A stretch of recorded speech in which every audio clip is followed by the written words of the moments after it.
Thank you, everyone. This failed attempt on President Trump's life demands urgent and comprehensive congressional oversight. We must understand how it happened to ensure that changes are made so this never happens again.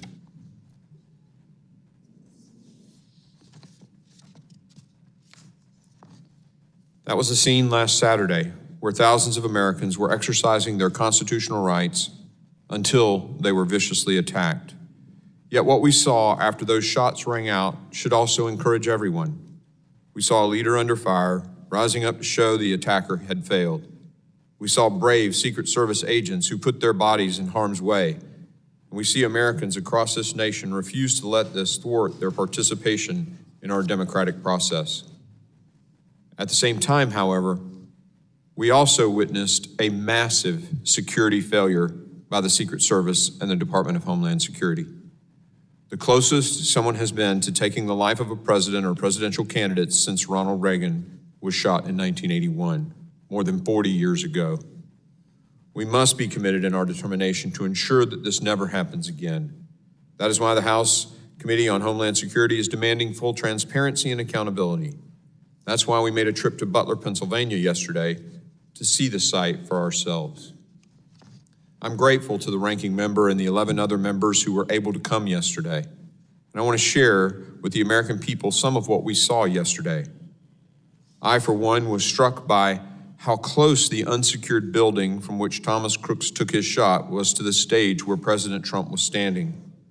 What we saw yesterday only raises more questions about how this roof was unsecured. And after several of our committee members climbed on the roof, let me tell you, any excuse about the roof being too steep to post a counter sniper team up there is pure nonsense. Protecting the President of the United States and presidential nominees is the Secret Service's mission. There can be no room for mistakes. Unfortunately, that was not the case here. In order to prevent a repeat of this, we must first thoroughly gather and assess the facts. And that's why we're here today. Most importantly, to obtain answers for the American people from officials in the best position to provide those answers. And like tens of millions of Americans, our list of questions is extensive. Why was the rooftop which the shooter fired multiple rounds not secured? Who made the decision not to post a counter sniper personnel on the roof or in a place better to cover the roof? Were warnings from private citizens in attendance about a shooter on top of the building heard by federal law enforcement? And if so, why was nothing done to respond? How did the shooter access the rooftop despite reported federal and local law enforcement presence in and around the building? Were there communication breakdowns that prevented law enforcement officials from effectively communicating with each other in response to alerts and threats? The shooter was spotted and designated as a suspicious person prior to President Trump taking the stage. Why wasn't President Trump moved to a secure location until the Secret Service could investigate? The shooter visited the rally site multiple times before the actual rally. Reports indicate he even flew a drone on a reconnaissance trip to the rally site on the day of the attack. Why wasn't the site secure? Following the rally, the Secret Service said that reports President Trump's security detail requested additional security resources were false. However, then backtracked and told the Washington Post that the Secret Service had learned new information, indicating the Secret Service headquarters may have in fact denied some requests. Why and when were those requests denied? These are just some of the most pressing questions we have and expected to hear answers from Secretary Mayorkas and Director Wray and Director Cheadle. We also expect to hear answers and questions about the shooter's motivation and what the FBI has found in its investigation, including information collected from the shooter's various devices. Unfortunately and unacceptably, they have refused to appear before the committee today. Director Cheadle testified yesterday before another committee, but many questions remain. Yesterday, she provided wholly unacceptable responses to members of the House Oversight Committee and completely failed to address the lack of confidence both sides of the aisle have in her leadership of the Secret Service. Her appearing before one committee yesterday also does not absolve her of her responsibility before this committee. In any case, make no mistake, we will continue to push for answers. While these Federal officials refused to testify today. We're grateful for the opportunity to speak with law enforcement members about the events of that tragic day. Their testimony will be critical to putting together this complicated puzzle, understanding coordination efforts, and getting to the truth about what happened. Before I conclude, however, I have to urge the ranking member to reconsider his legislation that was clearly intended to strip Secret Service protection from President Trump. While I understand the legislation would not have applied in this instance, it was clear to everyone that it was directed toward former president. We all introduced messaging bills. This one should be withdrawn. Today's hearing is critical so we can ensure that our children and grandchildren will grow up in a free nation where every American can participate in the democratic process. I hope every member will join me in getting to the bottom of what happened so that it doesn't happen again. I now recognize the ranking member, the gentleman from Mississippi, Mr. Thompson, for his opening statement. Thank you very much, Mr. Chairman, and good morning to everyone. It's been 10 days since a 20-year-old took his father's AR-15 rifle to a campaign event in Butler, Pennsylvania, shot the former president and two others, and took the life of an innocent bystander who died protecting his family. We're grateful for the brave law enforcement officers who responded to the heinous attack, and our thoughts and prayers continue to be with the victims and their families. Let me be clear at the outset of today's hearing. The Secret Service has a no-fail mission, and there must be answers and accountability for what occurred. The security failures must be identified and addressed to ensure that they never, ever happen again. That work is already well underway. The Federal Bureau of Investigation and the Pennsylvania State Police have active and ongoing criminal investigations. The Secret Service has begun an internal investigation. Secretary of Homeland Security, Alejandro Mayorkas, has announced a bipartisan independent law enforcement review. And later this week, Congress will vote on a resolution to establish a task force on the attempted assassination. This committee also has begun its oversight as well.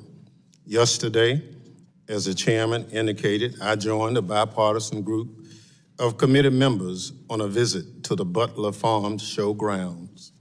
We walked the site where the attack occurred. We saw the layout, buildings, and infrastructure for ourselves. We met with local officials and the county sheriff.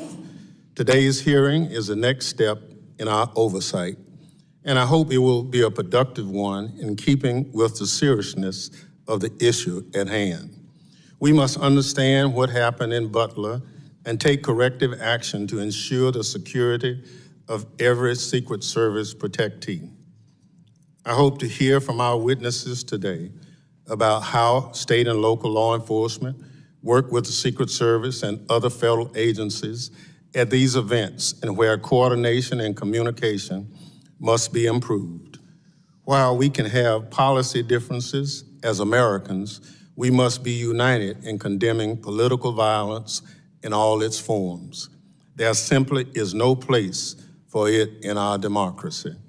The attempted assassination is another tragic example of the threat high-powered weapons like the AR-15 pose to our communities and to police officers trying to keep us safe. These weapons have killed regular Americans from all walks of life. Concert goers, churchgoers, moviegoers, grocery shoppers, workers, and yes, even school children. I'm an avid hunter and law-abiding gun owner, but believe strongly that we must do more to keep these weapons off our streets and out of the wrong hands. As we continue our oversight of the events of July 13th, I hope the committee will work at the terrible toll that these weapons are taking and look at them and make some kind of policy decisions to keep them out of the hands of a lot of people who don't deserve them. They are military-style weapons. We use them to our men and women to defend people on the battlefield. Our neighborhoods and our communities are not battlefields. Mr. Chairman, I thank you for holding this hearing and the witnesses for being here today. With that, I yield back. The gentleman yields. Other members of the committee are reminded that opening statements may be submitted for the record, and without objection, the gentleman from Pennsylvania, Mr. Kelly, is permitted to sit on the dais and ask questions to the witnesses. I will say that votes just got called, and so what we'll do is let our witnesses do each of their 5 minutes, then we'll go into recess and come back with questions following our vote series. Does that sound good to you, Ranking Member?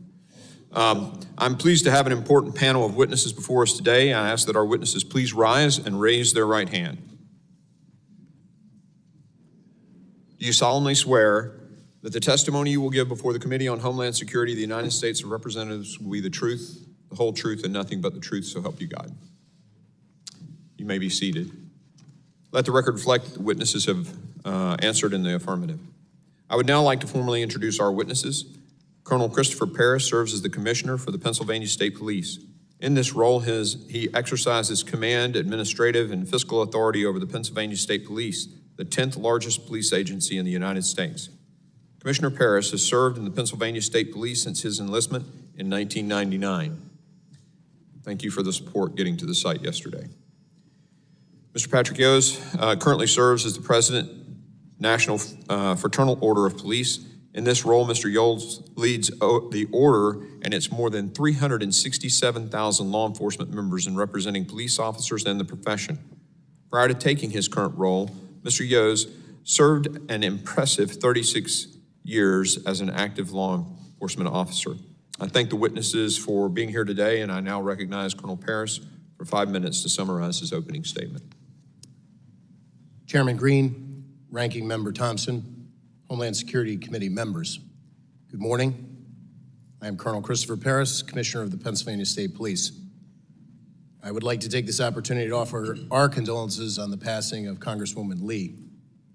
I would also like to take this opportunity to express our condolences to the Comparator family and offer our continued prayers to Mr. Dutch, Mr. Copenhaver, as well as former President Trump as they continue to recover. I'm humbled to be here today and testify about a tragic incident which has deeply impacted the Butler community, the Commonwealth of Pennsylvania, and our nation. I would like to dedicate my testimony here today to the approximately 6,400 women and men, civilian and enlisted, of the PSP who work tirelessly for Pennsylvania, and it is my honor to lead them. I'd like to offer a perspective that this is very much an ongoing, complex, and dynamic investigation. And each day, as we arrive at day 10 today, I learn multiple new facts as we uncover new information as the investigation progresses. I'd like to offer a point of clarification affirmatively about PSP's role. Prior to the shooting, our role was to support the Secret Service with personnel and assets that they requested. Our operation plan completed to fulfill this responsibility consisted of 32 members, and we had two main responsibilities: a motorcade operation for the transportation with the Secret Service of former President Trump, as well as manning and staffing security posts inside the secure area of the Butler County Farm Show. Additionally, we provided 2 marked cars with uniformed troopers outside of the secure perimeter to provide roving duties, as the name implies, responding to incidents that may occur as a large gathering of people were moving to the venue. After the shooting, very early after the shooting, I had a conversation with the FBI, wherein the FBI is the responsible investigating agency for the attempted assassination of a former president under federal law.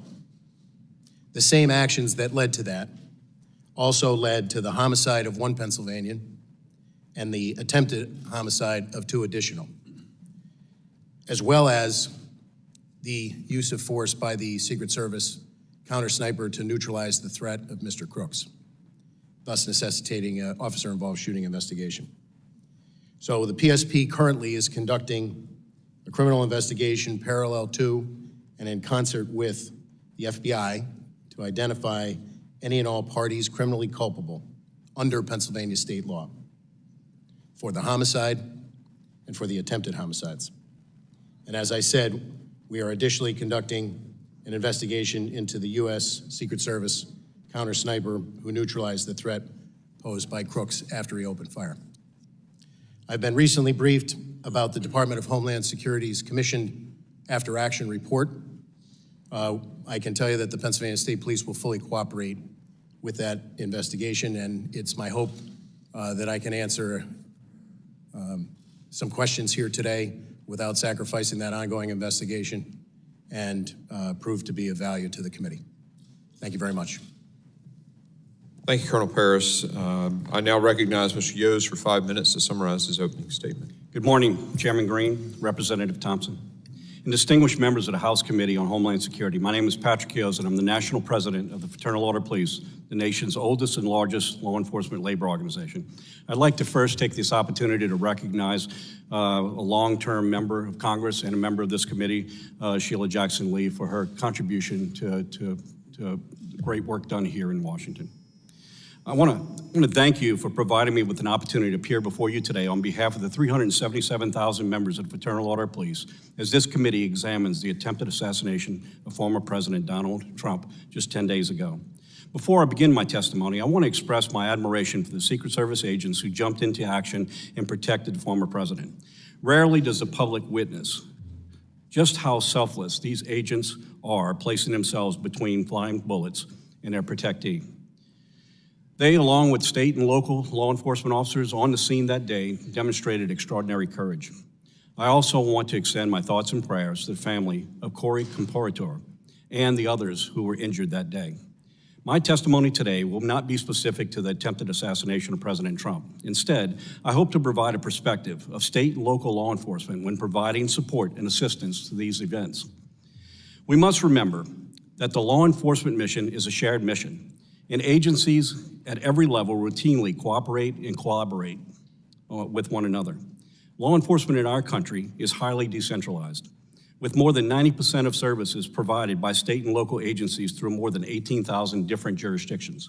State and local agencies would not be effective without the support of their federal colleagues, and our federal partners would be unable to perform their functions without the assistance of state and local agencies. Anyone suggesting that the United States Secret Service not rely on state and local agencies at these events is simply uninformed. At these events, local law enforcement works under the direction of the United States Secret Service, which must ensure that all agencies involved at the event have a clear understanding of their roles and responsibility. Law enforcement agencies provide valuable community insight that can be crucial in identifying potential risk and issues. They contribute resources, personnel, and support that augments the capabilities of the U.S. Secret Service to ensure that there's adequate staffing and all contingencies are covered. Local law enforcement should be part of the command post and communications center to facilitate real-time information sharing and rapid response to emerging situations. This collaborative planning process ensures that all potential risks are identified, mitigated, and that local officers are fully integrated into timely and coordinated responses. Our presence is a vital part of the security matrix, but the United States Secret Service ultimately is responsible and is the final arbiter of any security matters affecting their protectee and the public. Clear and constant communication between participating agencies and the United States Secret Service is crucial to ensure the security of the protectee and everyone at the event. All this said, there were critical failures of security at the event in Butler. It is important that we learn from these failures to better provide safety and security for our leaders moving forward, as in public also attending these events. In the coming election, we will have extraordinary challenges placed on our Secret Service as they provide security at sites all across this nation over the next 4.5 months. And I'm confident that state and local law enforcement agencies are well prepared and ready to assist the United States Secret Service in this mission. I want to pause for a moment, and I want to flag another issue that often creates unnecessary obstacles for agencies within working together in real time, and that being interoperable communications. In the aftermath of 9/11, Congress wisely established FirstNet to address the voice and data communication failures faced by officers, partners, and first responders. To facilitate full use of FirstNet's advanced capabilities, we strongly urge Congress to ensure that our nation's public safety organizations at all levels of government are aware of and fully leverage the critical communication lifeline. Further, Congress and the FCC must take all necessary steps to guarantee FirstNet's continued success and evolution. In conclusion, close collaboration between Secret Service and their advanced teams and in local law enforcement agencies provide indispensable support that ensures the safety and security of our nation's leaders and the public. These collaborative efforts should exemplify the very best in our interagency cooperation and underscore our collective commitment to national security. I want to thank you for the opportunity to appear here today, and I'd be more than happy to answer any questions.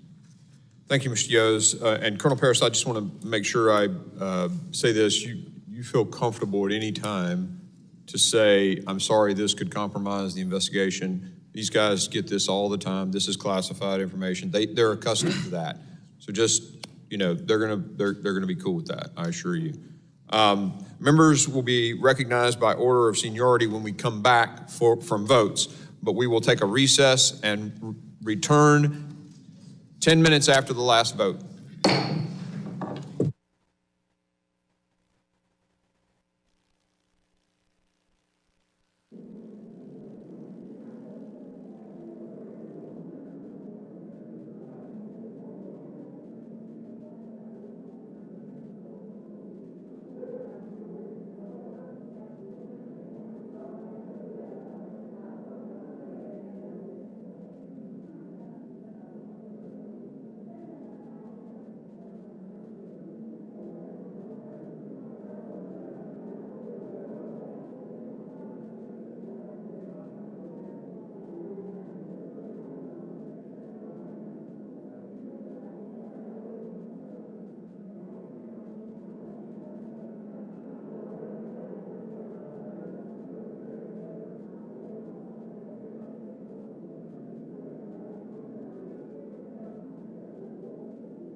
They might have.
Mic check, 1, 2, 3.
Oh, is that right?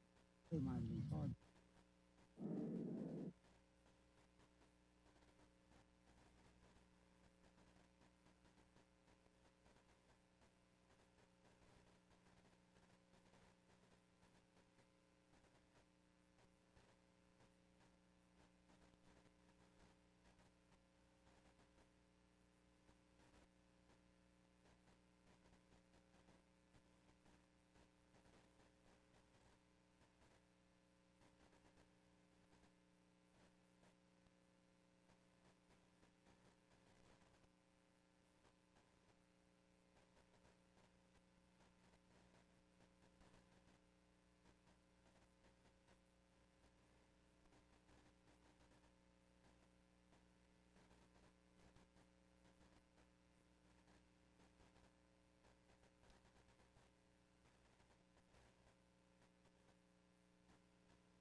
The committee will come to order. Members will be recognized in order of their seniority for their 5 minutes of questioning. An additional round of questioning may be called after all members have been recognized. I now recognize myself for 5 minutes of questioning. Colonel Paris, typically these events, do they typically have two control rooms or two sort of tactical operations areas where the Secret Service is in their sort of spot and the local law enforcement is in their sort of command center?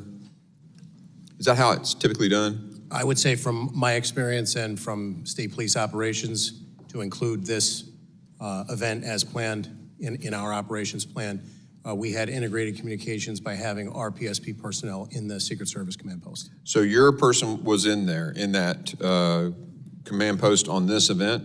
Yes, sir. Do you know if the local sheriff had anybody, or the deputies that were also provided, the local guys? I would be remiss at this point to say I knew an exact listing of everyone in that command post. The sheriff yesterday told us he did not. Would you expect him to have had somebody there?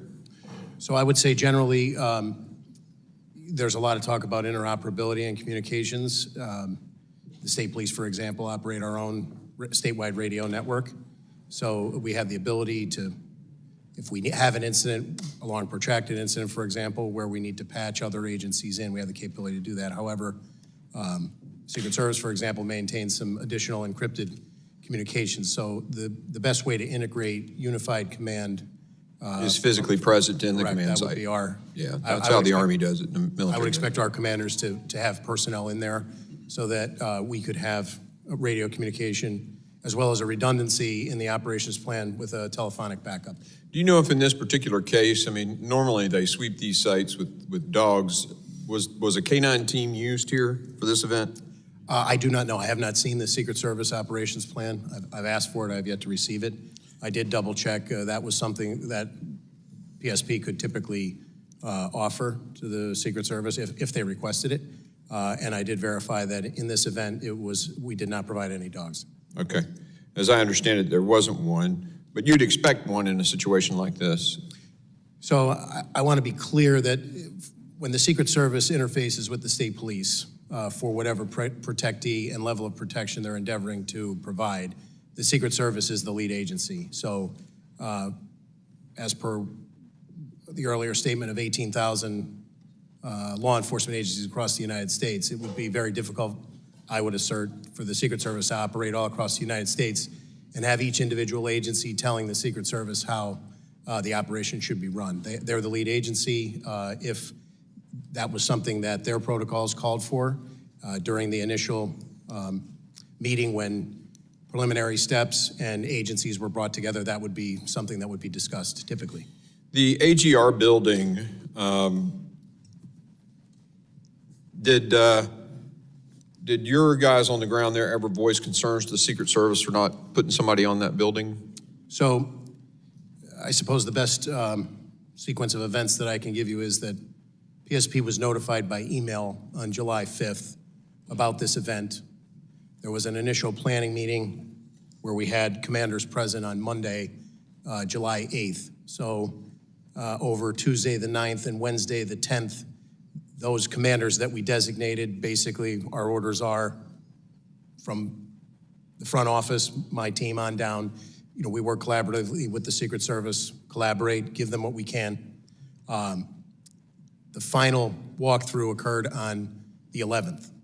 Present at that meeting were the two commanders that were tasked with both staffing the security checkpoints on the interior of the secure perimeter, as well as the commander who was going to be in charge of the motorcade. But in addition to that, a PSP area commander was on that walkthrough, holding the rank of major. Could you share a little bit of insight? I appreciate the timeline, but could you share a little bit, because I only have about a minute. I apologize. Yeah, the specific to the AGR building. So on that walkthrough, our area commander asked specifically who was responsible for the AGR building, and we were told that Butler ESU was responsible for that area by several Secret Service agents on that walkthrough.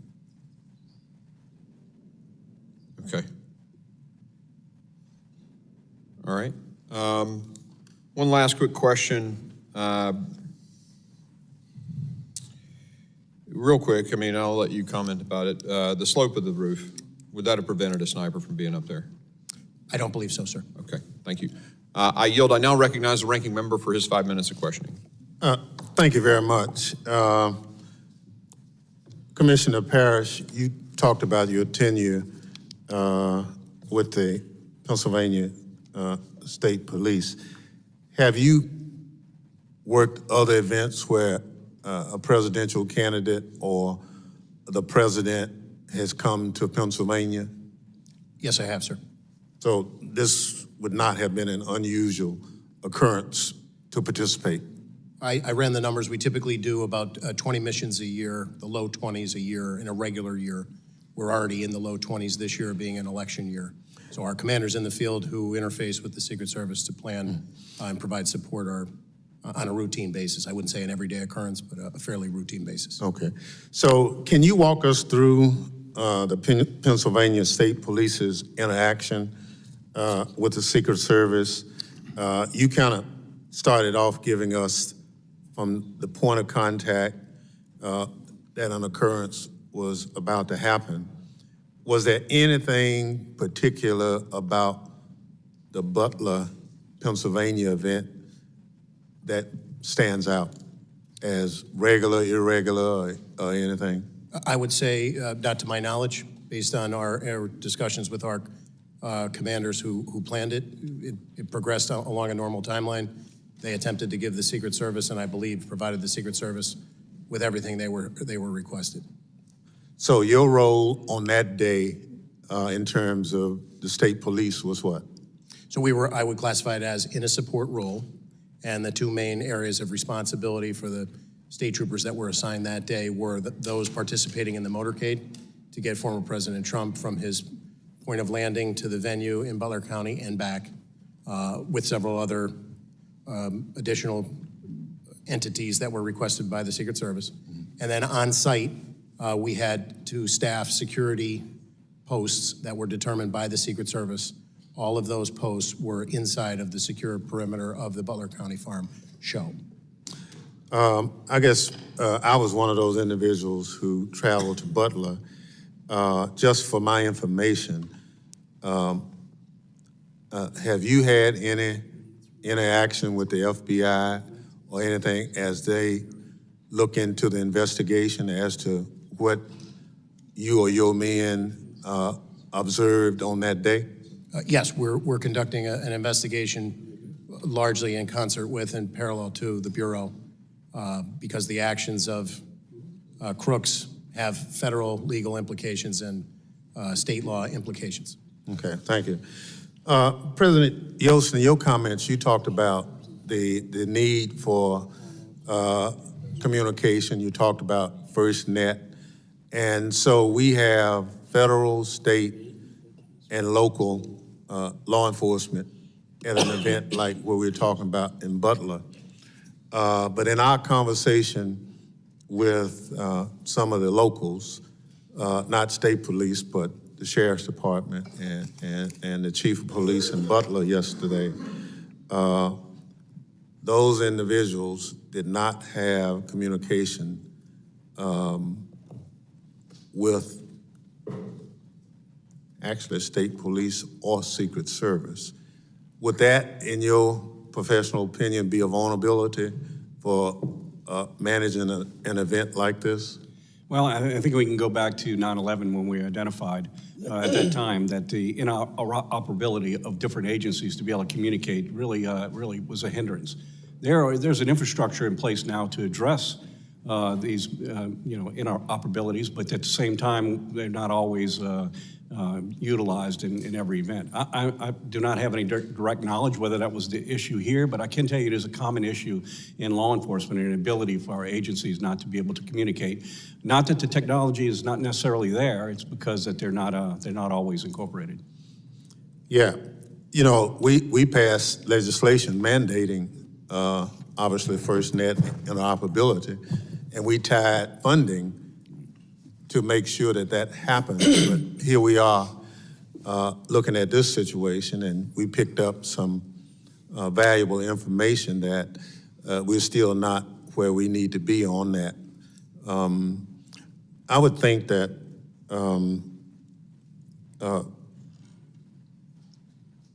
Colonel, the role of the state police is invaluable, but it appeared in talking with some of the local officials,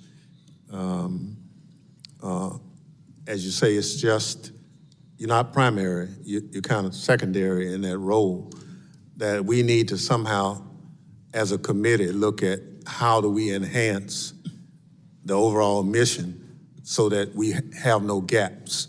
So I look forward to the work of this committee, identifying the gaps, look at the after-action review to close those gaps. So just to tell you one, Butler, Pennsylvania has no permitting process for events of that size. So you can announce it and hold it, and local government doesn't really have anything to do with it. And we were assured by local government that they would try to fix that.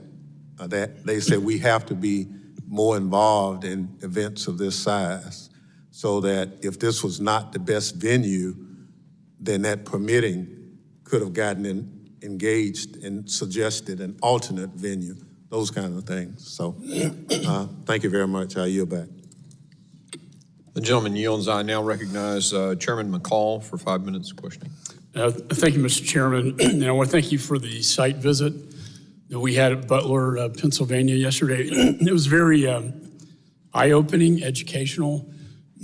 I agree with the ranking member's comments in terms of, you know, after 9/11, after 9/11, connecting the dots and federal, state, and local working together was the answer. I led a joint terrorism task force when I worked at the Department of Justice, and I also was involved in national security events, so I kind of know how these things operate. My question is to Colonel Paris. It's standard practice that the lead federal agency will come in and meet with the state and locals regarding the security plan before the event, prior to the event. Sir, did you participate or did your department participate in that?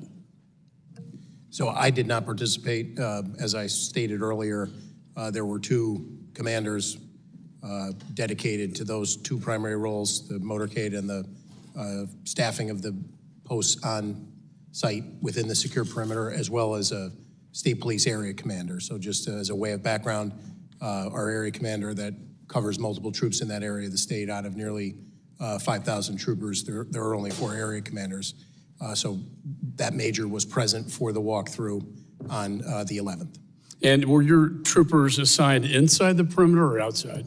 Inside, sir. Inside. And was the outside within the jurisdiction of the local police? So just as a point of clarification, there were 2, on the operations plan, there were 2 marked cars that were assigned roving duties, which would primarily, as the name implies, be outside of the secure perimeter on roadways, responding to incidents that potentially could occur as a result of a congregation of that many people. But so we saw, we actually walked onto the roof where the sniper was.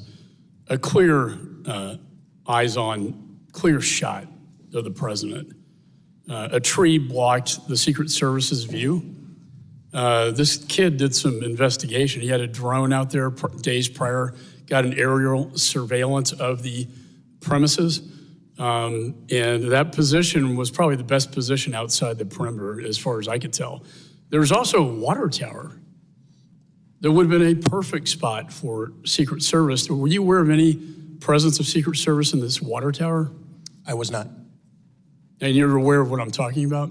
I am familiar. I physically flew out there on Saturday the 13th. It was still very much an active crime scene, so I did not walk the roofs, but I did. On the adjacent building, we got a tour of that as well, where I believe the local police were positioned. There were 3 windows. The first one had a plain view of where the sniper would be. However, they were stationed in the second and third windows. Are you familiar with this at all?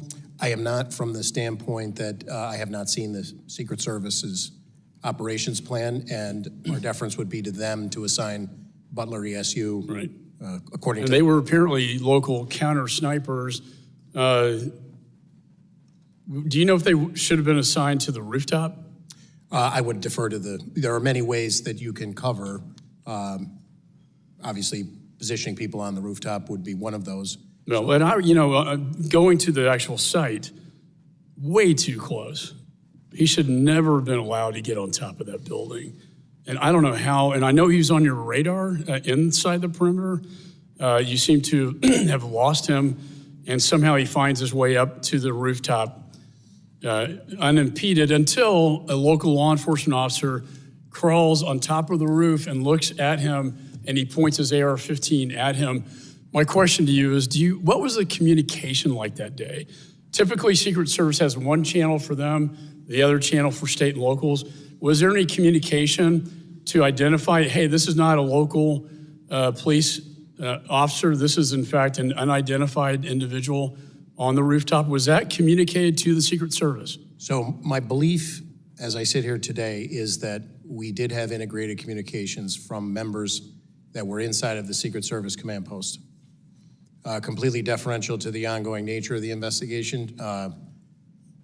I have an understanding of a sequence of events, but I would like to draw a distinction between a sequence of events, meaning... So my theory is that they thought maybe he was an officer, but then they find out he's not. The thing I find interesting is that the counter-sniper Secret Service, within seconds of the shots on the president, kills a suspect. That tells me he had him in his sights. Maybe he was not aware of who the individual was not identified. But I know within seconds after the shots were fired at the president, the threat was eliminated. Lastly, I just want to end with this. This was actually astonishing, and I want to get your confirmation.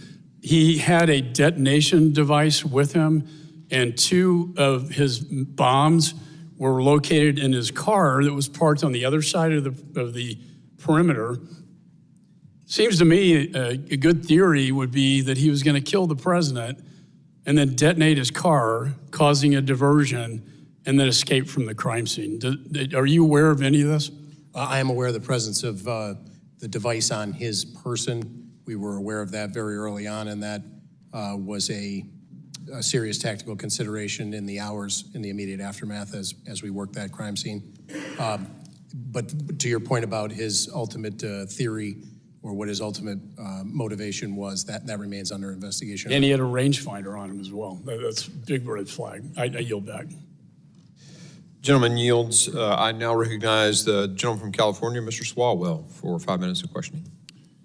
Violence has never been the answer. And I thank both of you for your service in law enforcement and testifying today. Violence has never been the answer. Not on a certain day in January and not on a day in July. I remember I was 12 years old and my dad, I was on the way to school on a cold day in January, and my dad, who was a cop, stopped me as I was about to leave, and he wanted me to watch the television. His guy had just lost a presidential election, and some young kid from Arkansas was about to be sworn in as the new president of the United States. My dad was burned. He really liked George Bush. He did not like Bill Clinton. But he told me to stop and watch the television coverage of the inauguration because he said, look at that, son. He said, that's what makes us so special. My guy lost, this guy's getting sworn in, and not a shot has been fired. That's what makes us different. Violence has never been the answer. It's despicable that somebody thought they could take a shot at the former president and change the course of history. We don't know much about the political beliefs of this individual. We know he was a 20-year-old male, registered Republican, gun enthusiast, also had researched the DNC, also had researched President Biden, also had researched leader Hakeem Jeffries. We don't know what led this madman to try and kill the former president. But it's despicable. And the people who went to that rally deserved to hear, without violence, the candidate that they were supporting. Commissioner Paris, I'm sorry this happened to your community. I'm sorry this happened to the person who died and the persons who've been wounded. I just want to understand, though, because we are a country that is armed to the teeth, how many firearms were within the perimeter, just by a back of the envelope estimate? The only firearms of which I'm aware that were inside of the perimeter were those in the possession of law enforcement. And would you estimate that was hundreds or dozens? I would only feel comfortable not having seen the Secret Service operations plan about the PSP members that were inside of the perimeter. Okay. How many rounds did the shooter fire before he was killed? Do you know? I believe that the number is 8. 8 casings have been recovered. Okay. I also understand the emotions around this assassination attempt, but I am not going to allow some, and I say some, the chairman of this committee is a serious legislator who wants answers. Some are not. And some are trying to rewrite what has happened in our country over the last 8 years, erase what happened in this building on January 6th.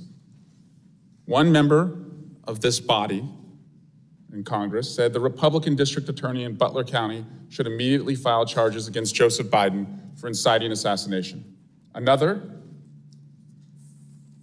said Congressman Scalise, Justice Kavanaugh, and now President Trump, for years, Democrats and their allies have recklessly stoked fears, calling President Trump and others threats to democracies. Another said Democrats and liberals in the media have called Trump a fascist. They've compared him to Hitler. They've tried to lock him up. A radical shift in what has really happened in our country. In fact, the former president's current vice presidential nominee is the one who said that Donald Trump might be America's Hitler, might be a cynical a-hole, cultural heroin he's responsible for, nauseous and reprehensible. I joined the chairman in seeking unity as the antidote to political violence. Unity as the antidote to political violence. But we're not going to erase and rewrite and allow some to reincarnate themselves as victims of what happened. We can't let this ever happen again. We must arm law enforcement and have better security perimeters. But in this country, violence has never been the answer. I yield back. Gentleman yields. I'll now recognize the Vice Chairman of the committee, Mr. Guest, for his 5 minutes. Mr. Guest, for his 5 minutes. Thank you, Mr. Chairman, and gentlemen, thank you for both being here today. You both classified as what happened on July 13th as critical failures. I would expand that and say it was a colossal failure. I think you have both stated that the ultimate responsibility for what occurred that day falls upon the Secret Service. Colonel Paris, I know that your officers were there in a support role. You were following the operational plan set out by Secret Service. You testified that the primary responsibilities for your officers were motorcade and then the interior perimeter, and that you had 2 roving officers there, really just out there to provide support if necessary and called upon. You mentioned earlier that you went to the scene on the 13th, and thank you for going there and being a part of that. And you also testified earlier that you have not been provided the operational plan by the Secret Service. Is that correct? That's correct. We haven't received it yet. When did you request that? I'd have to go back and check in the earlier part of the investigation. That was just something that we asked for as a matter of course. We were not told no. We just, to date, have yet to receive it. And that would be important, would it not? If you're going to investigate what happened on that day, the operational plan, that is the starting point for all the events that later transpired. Is that correct? Well, I don't want to overstate the role of the state police here is to investigate the 3 Pennsylvanians that were shot and the use of force by the Secret Service counter sniper. To the extent that we need to know the sequence of events leading up to that, we obviously would like to know as much as we can, but it's not our role to do an after-action report on the secret. Well, but all the shootings occurred simultaneously. The same shot that struck President Trump, one of those shots killed one of your fellow citizens, and two others were injured. And so you can't separate the two. This is one investigation into a shooting that occurred in which one of your citizens were killed, two more were fatally injured, in which the president himself was struck. And so the fact that the Secret Service is stonewalling your investigation, that they're not providing you this information. We saw the testimony yesterday from the Secret Service director where she refused to answer questions and has now resigned. I find that to be especially troubling. We have the Secret Service not wanting to cooperate with Congress, not wanting to cooperate with a fellow law enforcement agency, and I personally find that troubling. As we look, and as you are aware from speaking to your officers that were there physically on the scene that day, did Secret Service, did they have any drones in the air so that they could have an eye in the sky and see what was happening to your knowledge? To my knowledge, I am not aware that they were using drones, but that and I haven't seen the operations. Does your agency have drones? We do maintain some drones. So if Secret Service would have requested your agency to fly drones that day, you would have been able to do so. Is that correct? We would have endeavored to try to honor that request. Yes, sir. And you testified that you've been to the scene of the shooting. Did you see the water tower that's located approximately 100 yards from the building where the shooter fired those shots? I did see it, sir. And would it have been possible to have put an officer, and again, that's not your responsibility to do that, that's the Secret Service's, but would it have been possible to put an officer there looking down on the scene of the rally and the building where the shooter occurred? Would that have been something that would have been possible to do? Presuming that there's a way to access the water tower. I didn't walk over. I was probably several hundred yards away, so I can't say that I could.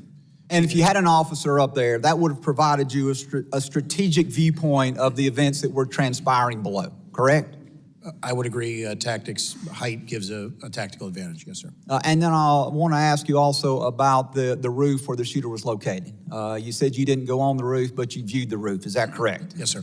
The Secret Service director, prior to her resignation, said that she did not put anybody on the roof because it had a sloped roof that would have created a safety concern. Now, I was in Butler, Pennsylvania yesterday with many members of this committee. My fellow member, Carlos Jimenez, who is 70 years old, and I guess he doesn't mind me saying that since he has put that information out there. There's video of him easily traversing the roof, walking across the roof, and even though he is some 50 years older than the shooter.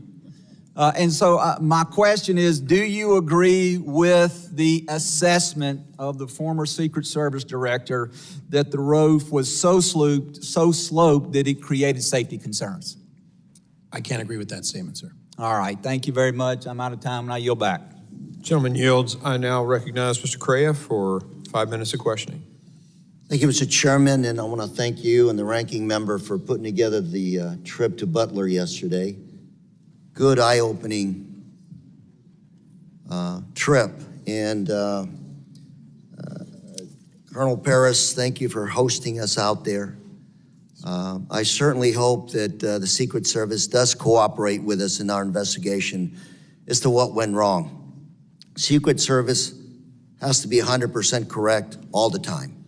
There's small force, 2,300 plus maybe 1,300. So you local police officers are the force multiplier. And to hear you say that miscommunication was an element here is unacceptable. We talked earlier to the fact that FirstNet was put together post 9/11. It's a little bit over 20 years ago. And to hear that we still don't have the technology for people on the ground to talk with each other is of concern. It's even of greater concern to me when I was taking a tour of that farm in Butler, Pennsylvania yesterday. I had local law enforcement officers, local electeds coming to me, whispering to me, there's more here to the story. We need to talk about what actually happened. To have people that were on the ground there concerned afraid of stepping forward is unacceptable. To tell us of other failures that maybe this committee does not know about yet, that were part of what happened in Butler, Pennsylvania, is unacceptable. I asked one of the officers, safety officers, could you talk to the Secret Service? Said, no, we can't communicate. Took us 15 minutes to communicate with them. Local elected official who said, I have other stories that I need to talk to you about when you have a moment. Ladies and gentlemen, we're 4.5 months away from this election. Pennsylvania is a battleground state. You will have these kinds of events again. And to know that we don't have the facts, let alone execute a plan to fix the holes, is unacceptable to our democracy and to our country. We can talk about the facts. The facts are a lot of things went wrong. Let's talk about how to fix it. Fix it now. I think we start with accepting the fact that things went wrong and that we need more resources. Colonel Paris, your volunteers, your officers that you put on the line to help the Secret Service, are they actually compensated somewhere for their overtime, their extra time they're out there? They're in a paid status, yes. They're not, we assign them to those duties, and if they incur overtime as a result of the contract, the contractual bargaining agreement, we pay them. So let me ask you something in the minute and a half I have left. One of the local officers there, after we spoke a while, I said, well, let me summarize what you just told me. You're asking me who's in charge. And he asked me, yeah, I want to know who's in charge. I said, well, let's talk some more. And he said, Lou, we don't know if it's the campaign or the Secret Service that's in charge here. Said, if I called for a row of dump trucks to be put up behind the stand, it wouldn't happen because the optics would not be good for a campaign rally. I want to know who is in charge protecting our national candidates. And Mr. Chairman, I'd like to see if we can ask those tough questions. This is not a Democrat or Republican issue. This is about trying to come up with some rules, protocol to make sure this does not happen again. After the events, we can sit here, we can point fingers at each other and talk about partisanship. It's not going to fix our democracy or electoral system. Mr. Chairman, I do hope we go back and talk to a lot of those folks who are not here today, who wanted to talk, who weren't invited, and a lot of people, even if we invite them, are not going to talk. Because frankly speaking, they want to keep their heads down as the shooting continues. Thank you, Mr. Chairman, and I yield.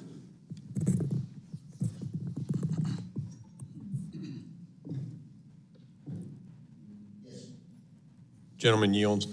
I now recognize Mr. Bishop for 5 minutes of... Thank you, Mr. Chairman. Colonel Paris, are you aware whether any law enforcement officer or officers was or were posted in the second floor window of the AGR building? I am aware, yes, sir. And what is the answer? To my knowledge, there were 2 posted there from Butler ESU. And you said Butler ESU. What does the acronym ESU stand for? Emergency Services Unit. It's a team that's comprised of multiple agencies that pool resources on a county or several county basis in order to enhance capabilities and training and be able to respond. Basically, a mutual aid agreement is my understanding of it. Is it sort of like a SWAT team? They are trained in SWAT tactics, to my knowledge. So yes. how many ESU officers were posted to that second floor window? So I am aware that 2 were in the building, but again, I have not seen the Secret Service operations plan. Do you know, well, you say in the building, were they in a window, a window out onto the scene? From briefings that I have been given, I was told they were in a window, yes, sir. Did they remain on post? I was told that at a certain point, they began searching along with other local officers in the immediacy before after Crooks had been identified as suspicious by them. By them? My understanding is that they identified Crooks for not matriculating. He never, to my knowledge, Crooks never made it through the secure perimeter into the venue space itself.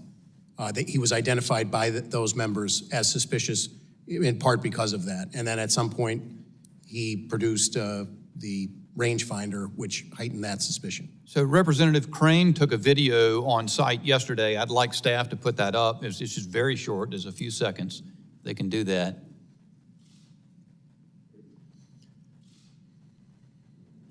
If I understand correctly, this is from the second story window of the AGR building. You can see that window comes out from the sash and swings out to the right. There's an aerial photo right after Crooks was killed, where Crooks's body's on the roof, and that window was open. Was it from this vantage point that those ESU officers spotted Crooks? I don't know that particular window, but my understanding is from a second story window is where he was initially spotted. Okay, so are you then saying that, to your knowledge, those ESU officers left the location where they could look out the window to go in search of this person?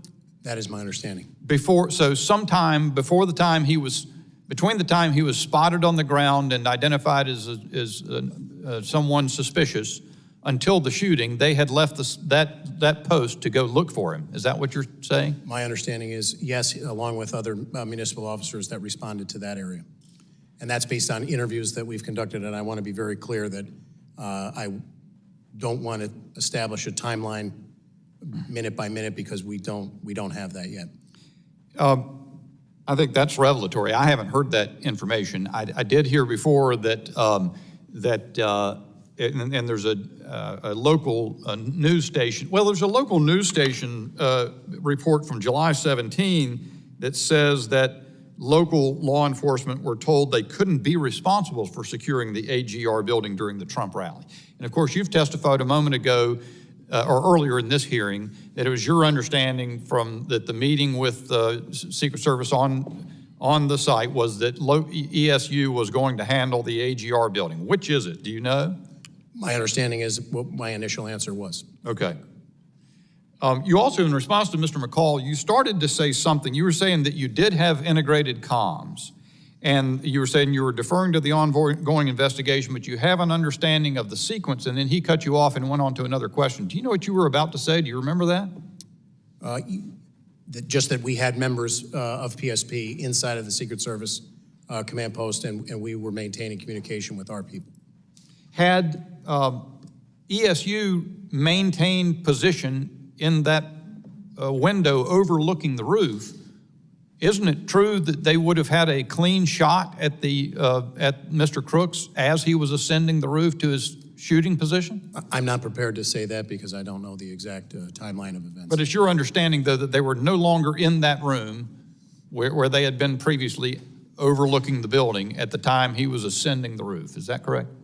Could you repeat that question? The ESU officers were no longer in that room where they could look out the window and oversee the roof as that video shows. I believe they were actively searching along with additional municipal officers for Mr. Crooks. Thank you, Mr. Chairman. My time's expired. Gentleman yields. I now recognize Mr. Carter. Thank you, Mr. For 5 Chairman. minutes. And thank you to our witnesses for joining us today as we convene to discuss the attempted assassination of former President Donald Trump and its profound implications on our nation's political landscape. It is imperative that we recognize the growing threats to our homeland. The failure of the Secret Service to protect former President Donald Trump must be thoroughly investigated and addressed to ensure such an incident never happens again. Violence has no place in political discourse, regardless of our philosophical differences, our parties, or our beliefs. We must stand united against such actions and uphold the principles of democracy and respect. What happened on that day was an incredible breach, a threat to our nation because one of our leaders were placed in harm's way. Secret Service has a principal role, and that is to provide protection for our party leaders, whether they're Republican, Democrat, or other. Rather, they are someone that we agree with or someone we disagree with. It's not a luxury. It's a necessity. It's an imperative. And while we all have lots of questions, it appears abundantly clear that the two of you, and while we appreciate you being here, own no responsibility to the breach. And I respect the fact that the questions that are coming to you are very difficult for you to answer because you have limited facts. But I do appreciate your presence. I appreciate your leadership. I appreciate what you do. And for all the men and women in uniform, we thank you for putting your lives on the line to protect us. I will ask this general question. If you were in charge, can you say what you might have done differently? I would defer to the Secret Service from the standpoint that our expertise in the Pennsylvania State Police is not primarily focused on full-time dignitary protection, sir. I would endeavor generally to try and put whatever resources and partnerships in place to maintain and ensure the safest event we possibly could. Do you believe that the coordination failed between agencies? Again, I can only comment on the state police portion at this point. We continue to learn more 10 days in, and I have not seen the Secret Service operations plans. Mr. Yost, can you join us and share any light in your expertise on where we are and how can we make sure this absolutely never happens again, regardless of who might be at the podium? A president is a president is a president. I cannot agree with you more. In this situation, if I'm speaking on behalf of local law enforcement or state law enforcement, I would say that, again, the primary responsibility of making these calls, making these decisions, and making the operations plans is going to be the Secret Service. As I mentioned earlier, there are some 19,000 agencies across this country. It would be impossible to have any continuity or any consistency with what we do in protecting, our leaders. So Secret Service would have to play a huge role in this part. If you're asking me personally what I would have done different, well, obviously I look at an assessment of the situation and look at all of the elevated positions that were in place. They should have been part of a contained area. But that's just my own personal view of not seeing news reports and not physically being on site. I have never served in any form of law enforcement, but I think I would have figured that that perimeter should have been tighter. I think I could have figured out that there's no way that that building where the shooter sat, laid, and aimed should not have had snipers on top of it as well, negating any opportunity for a shooter to be there. Notwithstanding that there should have been a sweep of the area, we should have had our people on that building as a point of view for our former president. And as I said, a president, a president, a president, a former president, a former president, a former president, a cabinet secretary, a leader. We deserve to have answers to these questions, because when we don't have answers, those who would rather divide and create theater by saying things that aren't true and they know aren't true, distorting facts, and trying to suggest that somehow people played an active role.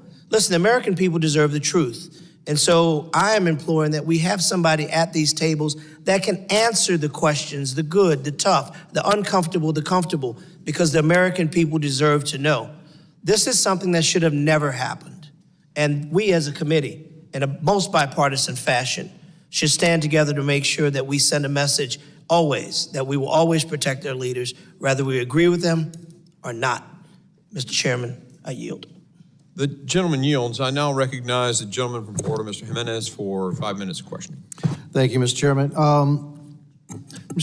Colonel Paris, you said the United States Secret Service, Penn State Police was there, Butler ESU was there. Any other law enforcement agency there? According to the operations plan that PSP put together, there were elements from Butler County Sheriff. Deputy sheriffs were on some of those interior posts, and thus they were on our... I just need the answer. Yeah, I apologize. There are one additional ones that I could name would be Butler County Sheriffs were in our operations plan. Pittsburgh City Police provided assets to the motorcade, and I believe Allegheny County Police also. You said that you were in the Incident Command Center, that your agency was in the Incident Command Center with the Secret Service. Yes, sir. Well, all the other agencies in that command center? I believe that some of those agencies were represented, but I can't definitively tell you. We need to find the answer to that. It was Butler ESU in that command center? I was told at one point that there was a representative in there. How long and over what period, I'm not sure. I'm aware of 3. So the agency that's in charge of the outside perimeter, actually the agency in charge of the greatest threat, because when you stand at the podium, and I stood there, and when you look, all you had to do is look around. There's the greatest threat right there. It's 100 yards away. It's elevated, direct line of fire to the president. I stood on that roof. No problem standing on that roof. And yes, I am 70 years old, okay? Very youthful. So the timeline is very important here. If, in fact, they thought that Mr. Brooks was so suspicious that they actually pulled the ESU counter snipers away, because there were counter snipers, what I understand, in that window, a way to look for him. And from what I understand the timeline, it's about 20 minutes before the president came out. Was that information relayed to the Secret Service, that they were looking for a suspicious individual and that people had been pulled away to look for that suspicious individual? Was that relayed to the Secret Service? I believe that it was. And was that relayed to the Secret Service, the team that surrounds the president himself? I can't answer that. Well, if it wasn't, that's another big mess up. And I can tell you, this is just one of a bunch of mess ups that I've seen. One of them, question that I have is, why in the world was that team from ESU in the building to begin with? Why weren't they on a rooftop? And it was a hot day, right? And so that's another question that I'm gonna, why were you assigned inside a building when you have a little window, it's like this big, right? And your line of sight out of that window, unless you stick your head out of the window, is pretty limited, your view. So why were you inside, not outside? Who said for them to be inside and not outside? What did the Secret Service tell you were inside the perimeter, right? Yes. For the most part, you were inside the perimeter. Me personally, or No, I'm saying your agency was inside the perimeter. But actually the biggest threat was outside the perimeter. And so who developed the plan to protect the outside of the perimeter? There's only one agency. That's the United States Secret Service.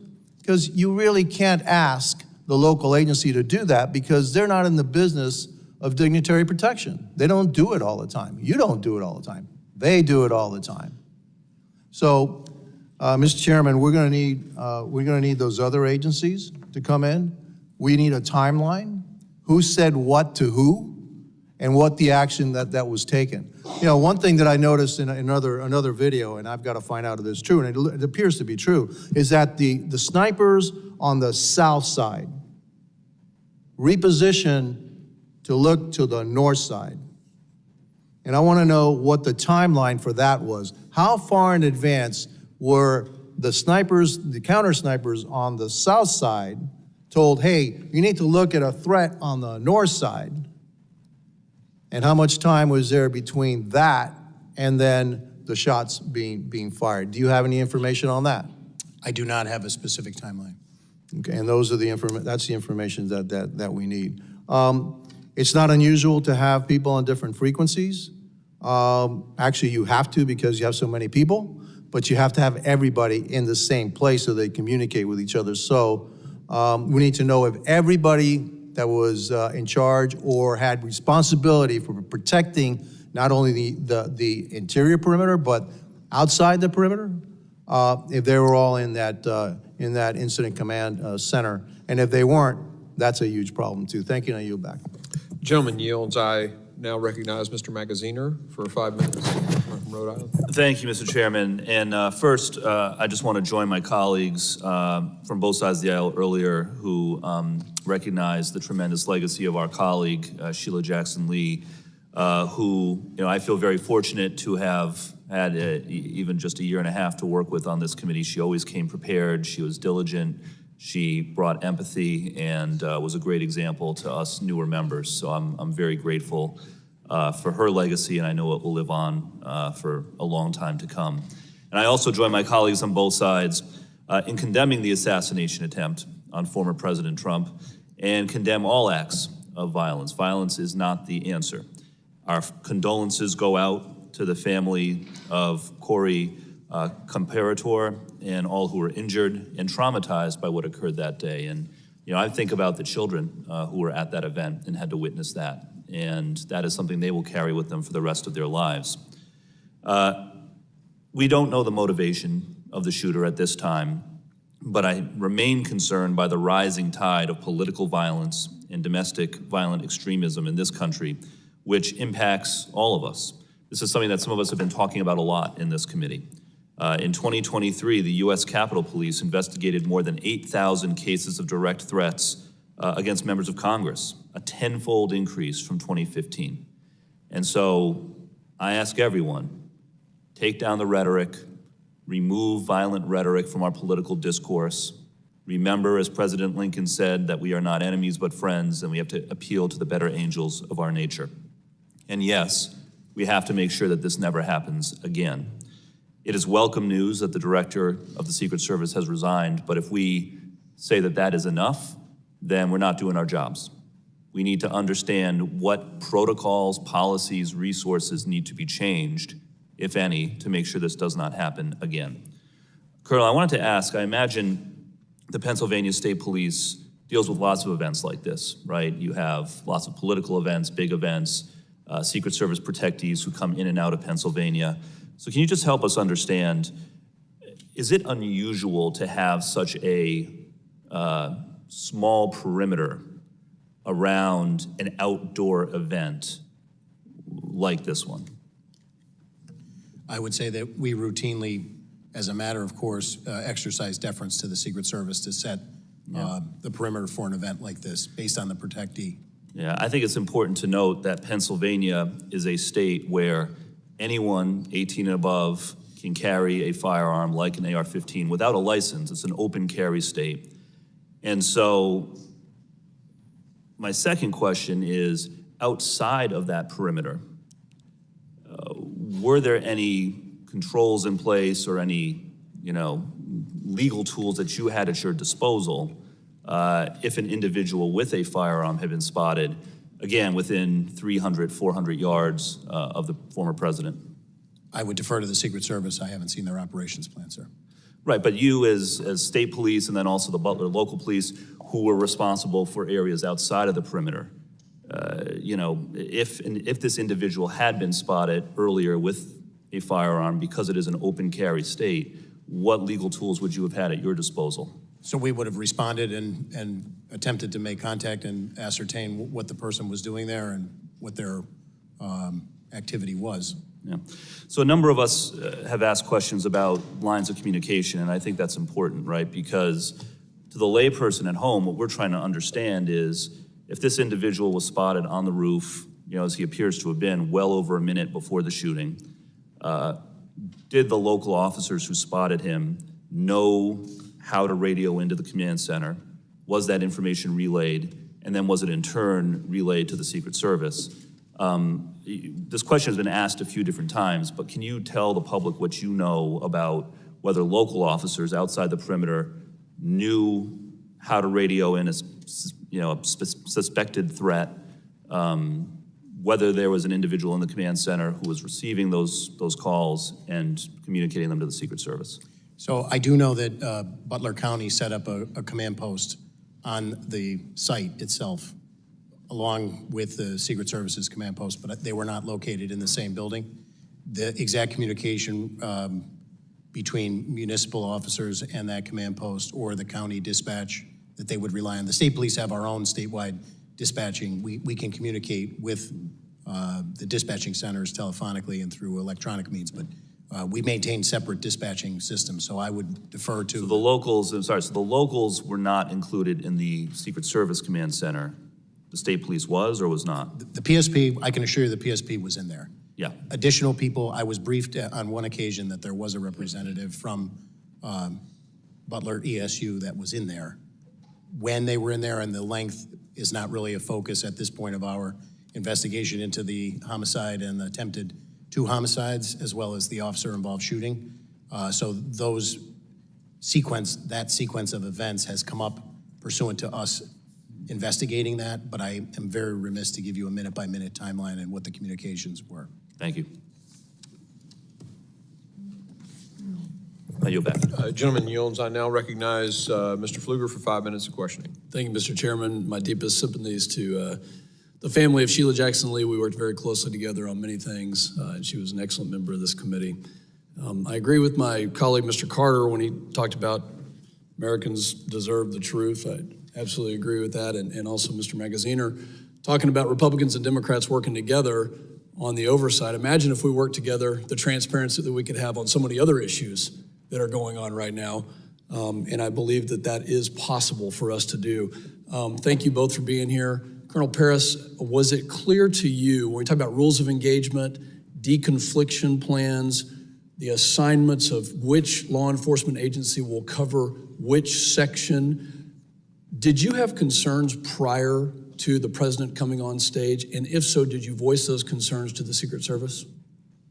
So just to be clear, I was not present at the venue on July 13th. But in the planning and the lead up, planning, my default position would be that our commanders are aware of what their responsibilities are within a unified command structure reporting to the Secret Service. And do you believe that it was absolutely clear that there were 0 questions of who was supposed to cover what areas of the venue?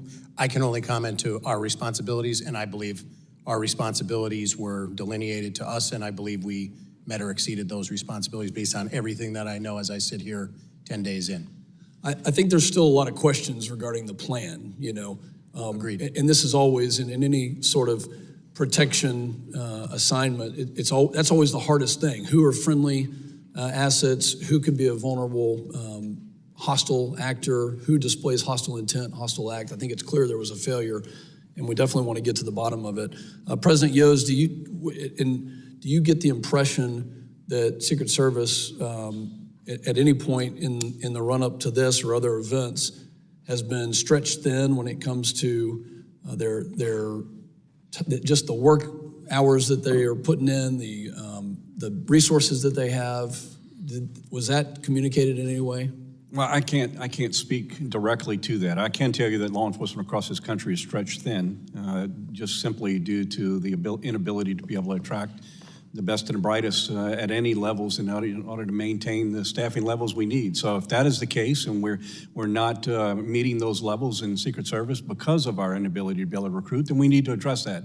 Or if it's the alignment of assets and the assignment of individuals, then that in itself is something as well, and it's something I'm not in a position to be able to speak about, other than to recognize that there's 2 huge factors here that need to be addressed. Well, it's clear that that's the case, and God bless both of you for what you do, for the hours that you put in to protect our communities, and we can't do it without you, and we need you, and we will continue to advocate for you. I want to talk about now, that leads me into this next question. There's a piece of legislation, H.R. 8081, called the Disgraced Act. It says, denying infinite security and government resources allocated towards convicted and extremely dishonorable former protectees act, which is a whole mouthful of basically taking details away from people that could include those who are convicted. Talk to me about the impact if former President Trump didn't have a protective detail of U.S. Secret Service there. Talk to me about the impact on state and local partners to protect them in any of the communities that you represent. And by the way, he also was responsible for taking out al-Baghdadi, Abu Bakr al-Baghdadi, and Qasem Soleimani, and the Iranian government wants to do harm to him and other people like him. So what's the impact if you don't have Secret Service help? More than happy to.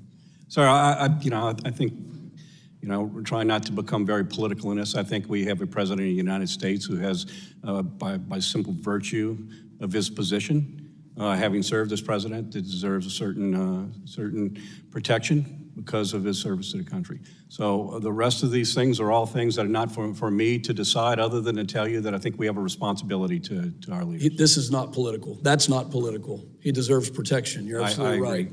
agree. Colonel Paris?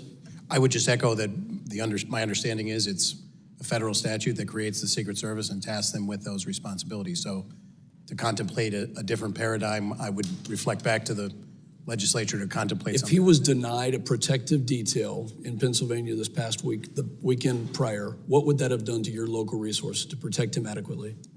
I think the removal of any resource inherently makes the burden on the surrounding resources that would have been committed somewhat additional. Thank you. Mr. Chairman, I yield back. Gentleman yields. Point of order. Point of order.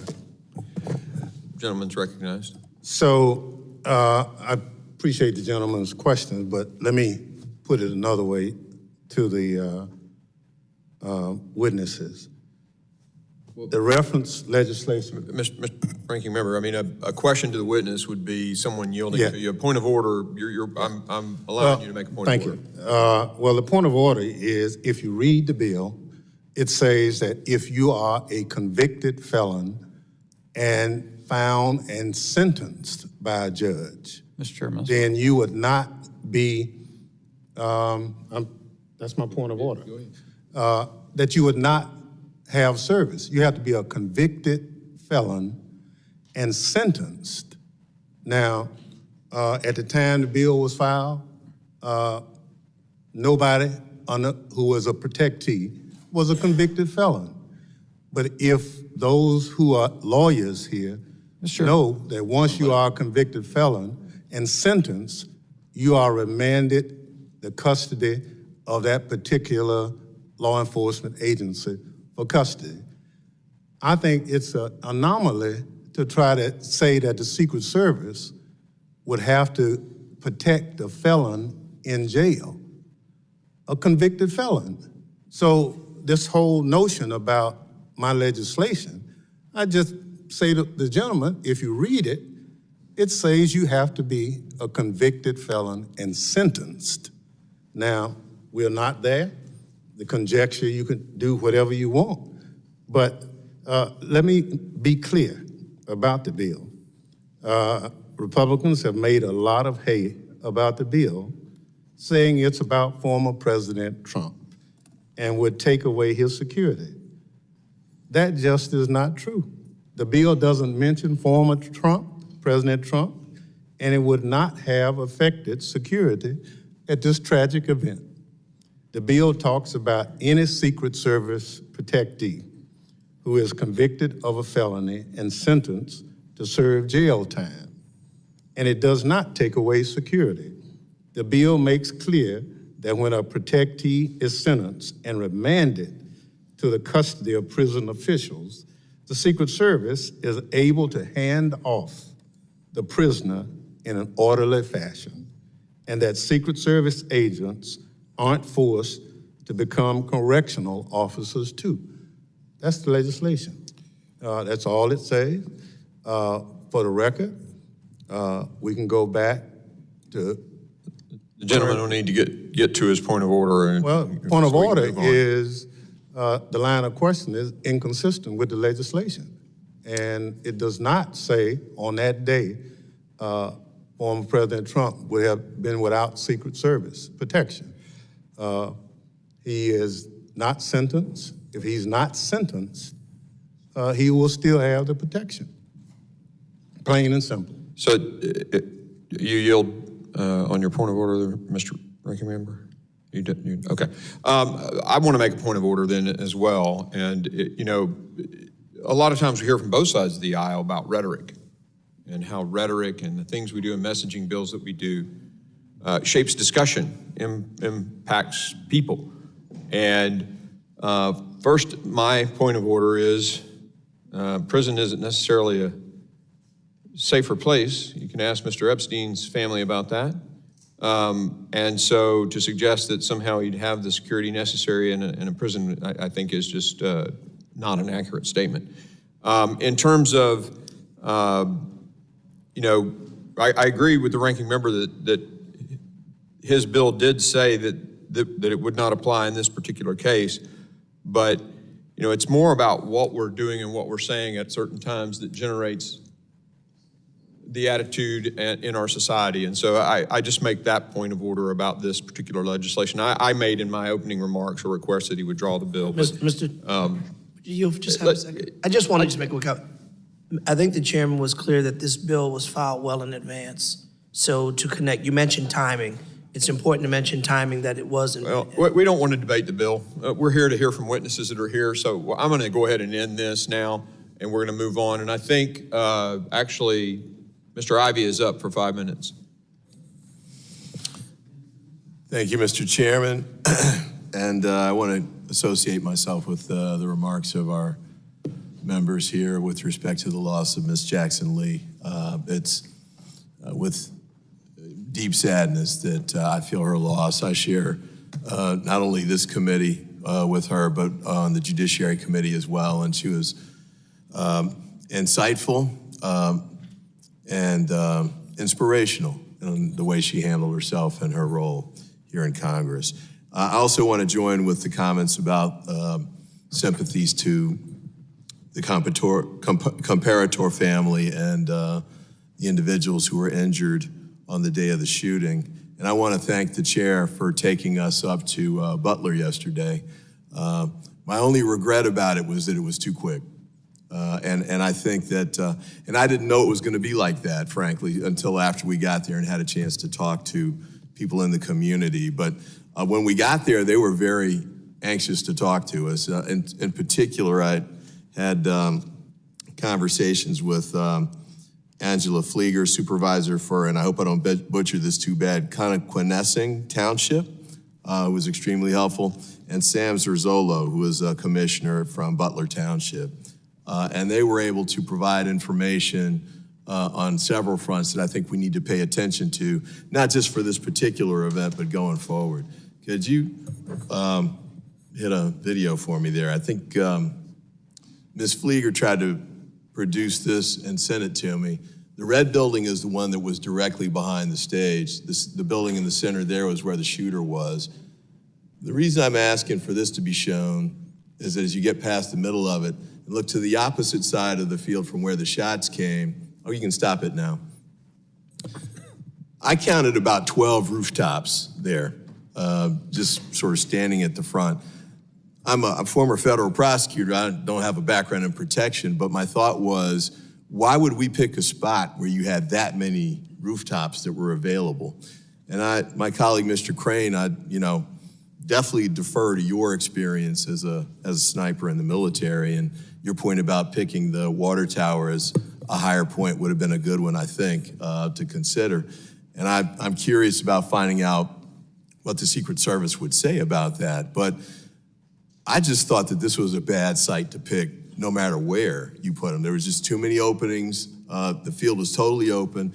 And one of the things that Ms. Flieger pointed out was that the road that went to the side of this spot here, the stage was right in front of those two buildings. The snipers were on top of those, I believe. They didn't shut down that road.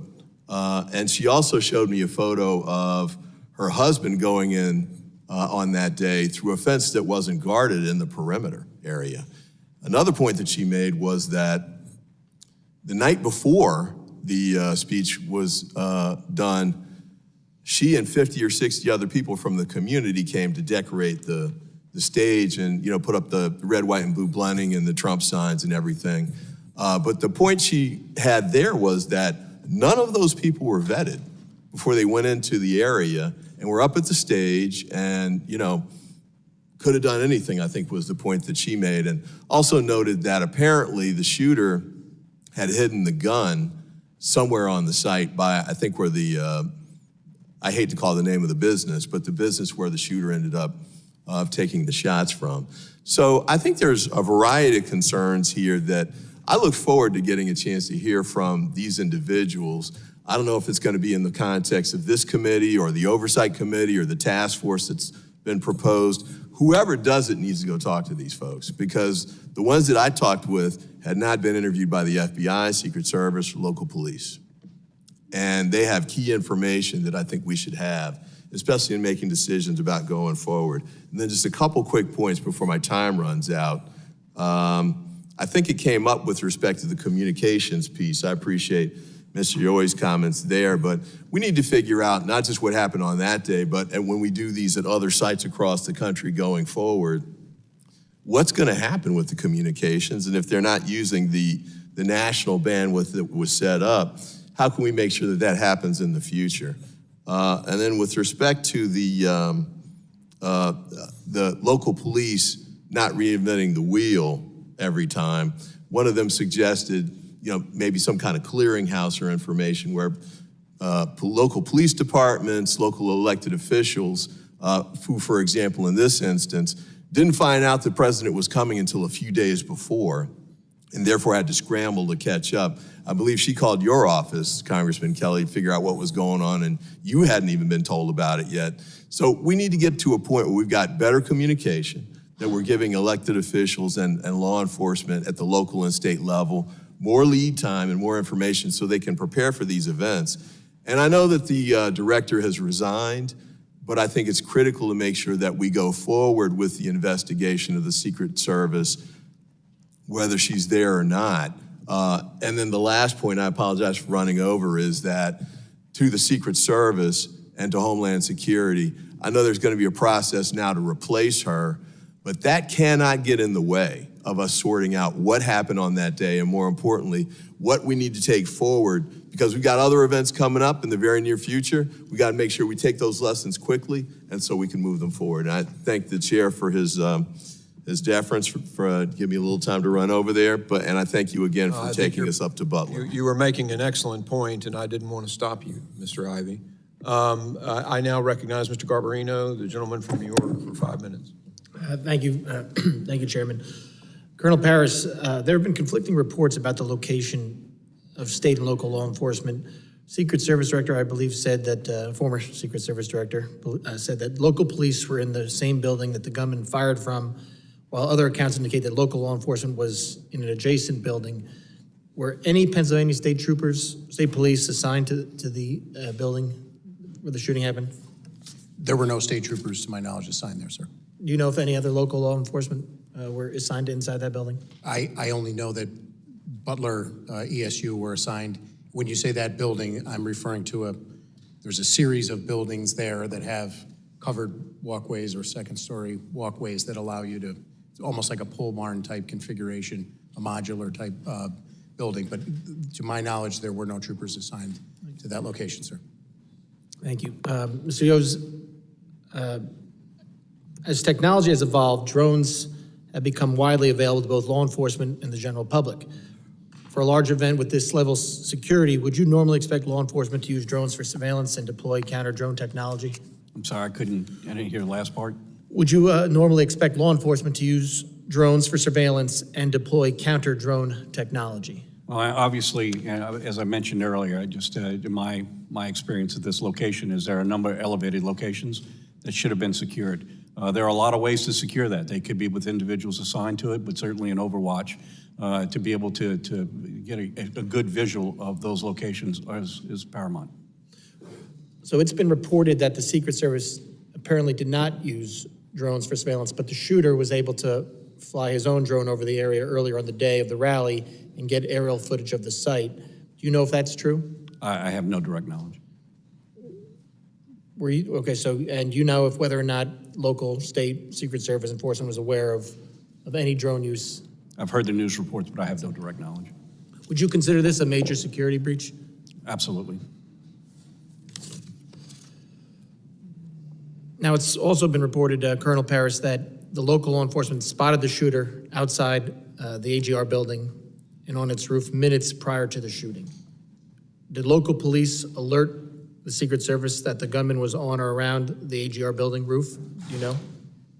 So this goes to my earlier qualifier about the timeline, but my understanding of the sequence of events is that he was determined to be suspicious as a result of behavior that he was exhibiting, milling around that area in front of the AGR building. There was a text thread that was going, I've been briefed, between the ESU members. They identified, they took a photo of him At some point when he utilized the rangefinder, the suspicion was heightened. So I know at a certain point in the command post, a member of PSP received a phone call and a text message from members of ESU, and I know from an interview that that was immediately relayed in the command post to the Secret Service. What happened? Yeah. So that was my next question. So what happened?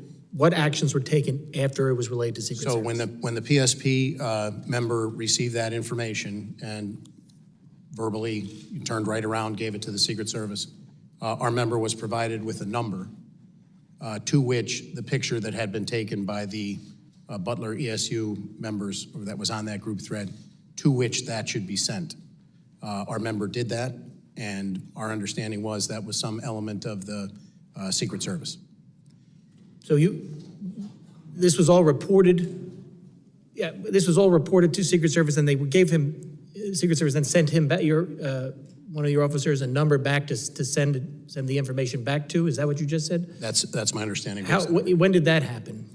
Again, the actual timeline, I'm very remiss because I know these timelines need to be hammered out exactly to the minute, but I would say, that the overall timeline is about an hour before is when he became suspicious to ESU. What I want to say is, if we know that former President Trump was shot at 11 hours, it was probably in the vicinity of 25 to 30 minutes, but I want to make sure that's a very... So it was before he went on to speak? But at that point, just to be clear, he was determined to be suspicious. There was no information that he possessed a weapon. He was outside of that building where the ESU was posted. They were being vigilant. It's, I think, relevant that there were other people at the venue who were suspicious and reported likewise in a close temporal nexus to that as well. But just to confirm, the Secret Service had this information that there was a suspicious individual. He had used a rangefinder, which made him even more suspicious. And this was all reported to them prior to the President Trump being allowed on the stage to speak? I believe, again, I'll defer to when the president came out. I know that that was probably 20 to 25 minutes before 11 hours. And steps were taken by the municipal officers over in that area they were actively looking for crooks. You saw the building yesterday. That's a pretty wide footprint. They began looking for him. There were scores of people making their way across that facility. Again, just for some context, there were over 100 people that day that necessitated or were requiring medical attention due to the heat. There was a missing 6-year-old. This individual was deemed to be suspicious because he was walking around and not moving into the venue. The rangefinder obviously heightened that, and they were attempting to locate him as people were moving across that space who were attending the event to the secure perimeter. Was he the only one determined to be suspicious that day? The gentleman needs to wrap it up, and perhaps somebody else will yield to you or me I yield back on this topic. I recognize Mr. Goldman now for 5 minutes. Or we'll just pick up the questioning here. That sounds great, prosecutor. First, I do want to mention how sad it is to see Sheila Jackson Lee's empty seat there. What an incredible inspiration to so many of us, and a member, an advocate, community presence, and we really are sorry to miss her. She would be very eager to be asking questions here today because there are a lot of unanswered questions, and I sat through a 4.5-hour hearing yesterday with the director of the Secret Service, and we got no information. So I'm going to jump on, piggyback off of Mr. Garbarino. Where you left off is that you relayed, or PSP relayed the photograph to the number that the Secret Service directed your officer to. Is that right? Yes, sir. Now, did anything come back? Any instructions, directions come back from the Secret Service? So again, that is left to the after action. We're trying to come up with a sequence of events that led to crooks on top of the building where he ultimately took the shots. So right, but you said, I'm trying to find, I don't need the specific timeline. I'm trying to just figure out the sequence, because you said that many of your officers or Butler ESU officers were looking for crooks. That was after that photograph was relayed to the Secret Service? My understanding was after the photo was relayed to the our trooper in the command post, and yes, Crooks was in that area around the building. My understanding is 2 additional municipal officers who were on a different post responded to that area, and they began actively looking for Crooks. They circumvented, or they circumscribed the building to try and locate him. It became apparent at some point that he was up on the roof. Those 2 municipal officers who responded then, to their credit, actively, once they realized that he was on the roof, one boosted the other one up, hanging from the ledge of the roof. By the time that officer was boosted up on top of the roof, Crooks was on it, almost in that final position that you saw.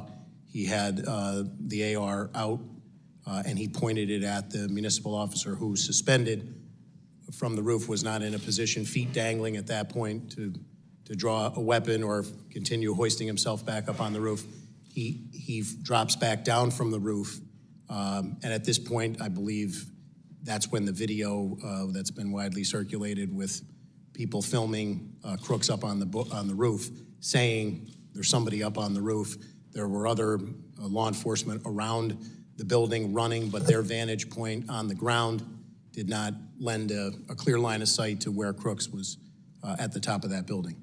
One of our troopers on roving patrol also was notified. That word went out, and he responded about the time that the municipal officer was boosting the other officer up onto the roof. What was he notified of? I don't know specifically. That's going to be part of the after action. But we obviously knew that he was Crooks was suspicious. He had not gone into the venue, and they were actively doing everything they could to try and locate him. So the local officers who were outside of the perimeter in charge of securing the outside perimeter area, one way or another, understood or got direction that they needed to try to find Crooks, presumably to ask him questions, interview him. Is that what the protocol is? Clear about. I don't want to speak for I haven't seen the Secret Service operations plan, what their responsibilities were and what their understanding of those were from the Secret Service. I don't want to comment on it. But somehow they got the message. Somehow there they was knew. information that he was suspicious. By the time that municipal officer was hoisted up onto the roof and saw him, he had the weapon out. Do you know how long it was between the time that the photograph was relayed to the Secret Service and the time when the officer was trying to hoist himself onto the roof? So that's a critical, yes, detailed, salient question. I would answer it from the reverse time period, from if the first shots rang out at 11 hours. The hoisting up of the officer occurred probably no more. Again, I'm going to give you a time, but I want to just put it in the context of not specific. Of a sequence of events. I would say at most 2.5 to 3 minutes before that first shot rang out. And when what they were notified in the interim still remains under investigation. Right, and when he fell off of he let go? The municipal officer, when the briefing that I had was the municipal officer saw Crooks saw him, and Crooks turned and leveled the gun at him in a position tactically of extreme disadvantage, suspended, in the air with your legs dangling after somebody had boosted you up. And he let go, right? He let go and he fell back down. And was there at that point any communications that there's a shooter on the roof from the municipal officers who were there? That's all part of the after action. We're just trying to get a sequence of events up to the point when Crooks then fired the weapon. So that's been the focus of our investigation thus far. But there was at least, you said you thought 2.5 to 3 minutes between the time when the municipal officers tried to hoist on top of the roof, Crooks pointed the gun at them, they dropped, and then between that time and when he fired the shots. I don't want to give you an exact period of time, but it was minutes. It was a very short period of time, even for his ability. But not seconds. I would say minutes, but I can't I would be remiss if I gave you, and I want to be very clear on the record, when you do an investigation like this, the timeline is critical.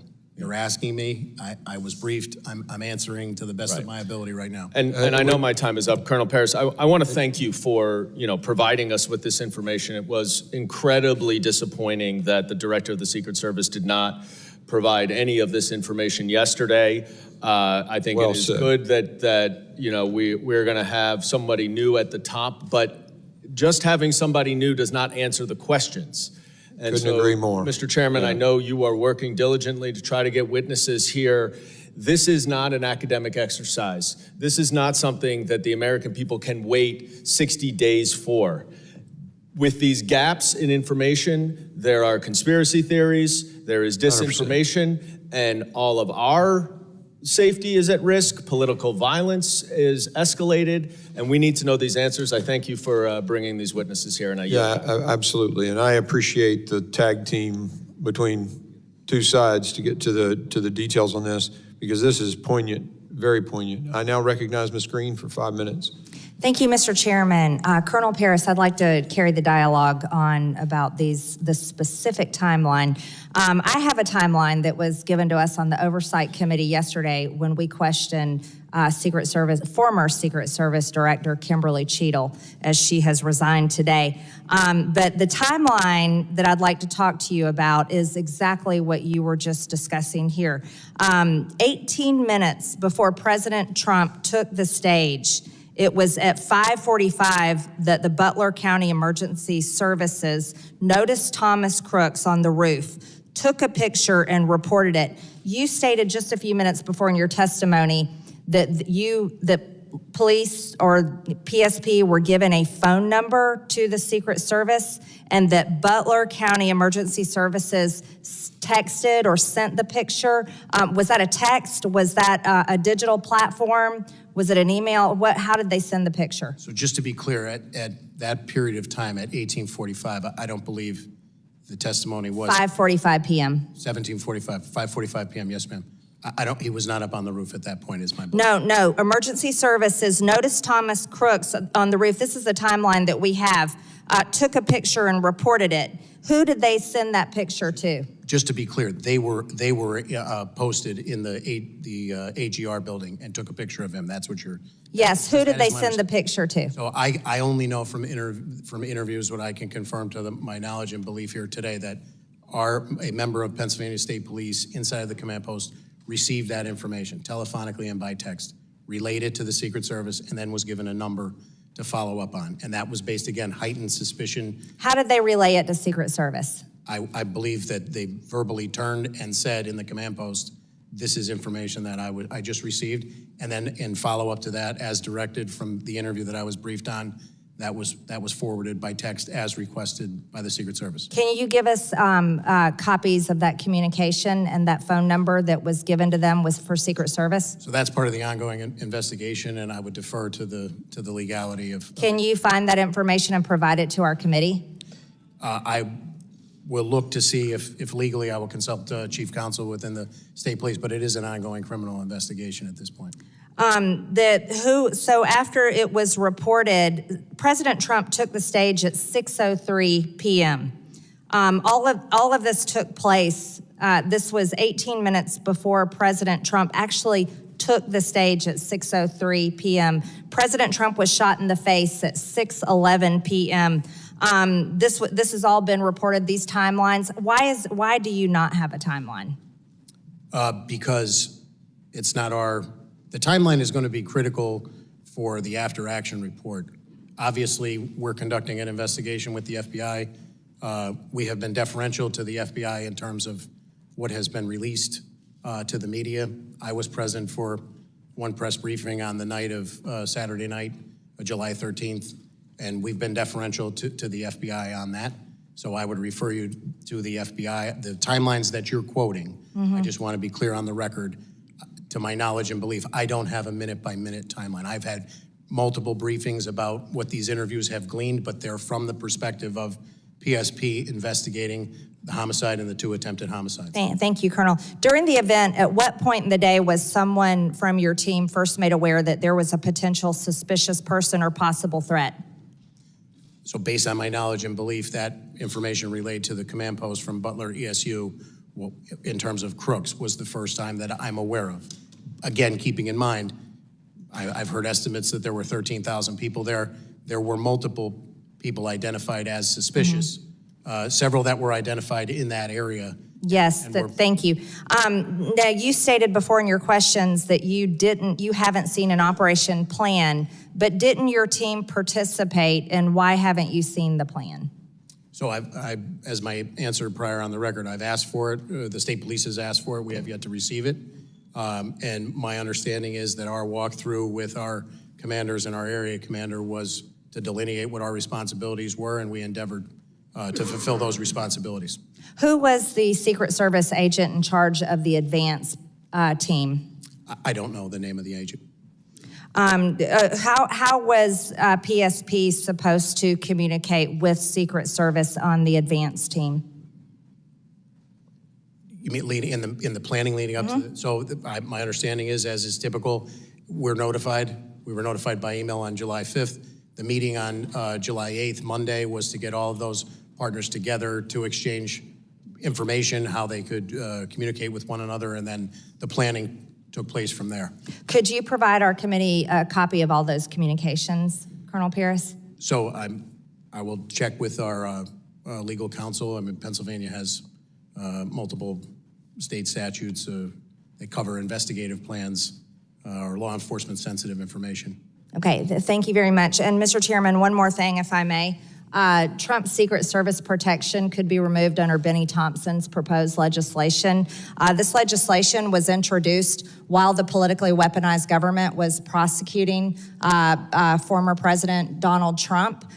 This would leave him at risk. I'd also like to state for the record for this committee that over 140 inmates are murdered in prison every single year. This is a dangerous place, prison is, and of course an 8% of violence in prison leads to murder of inmates.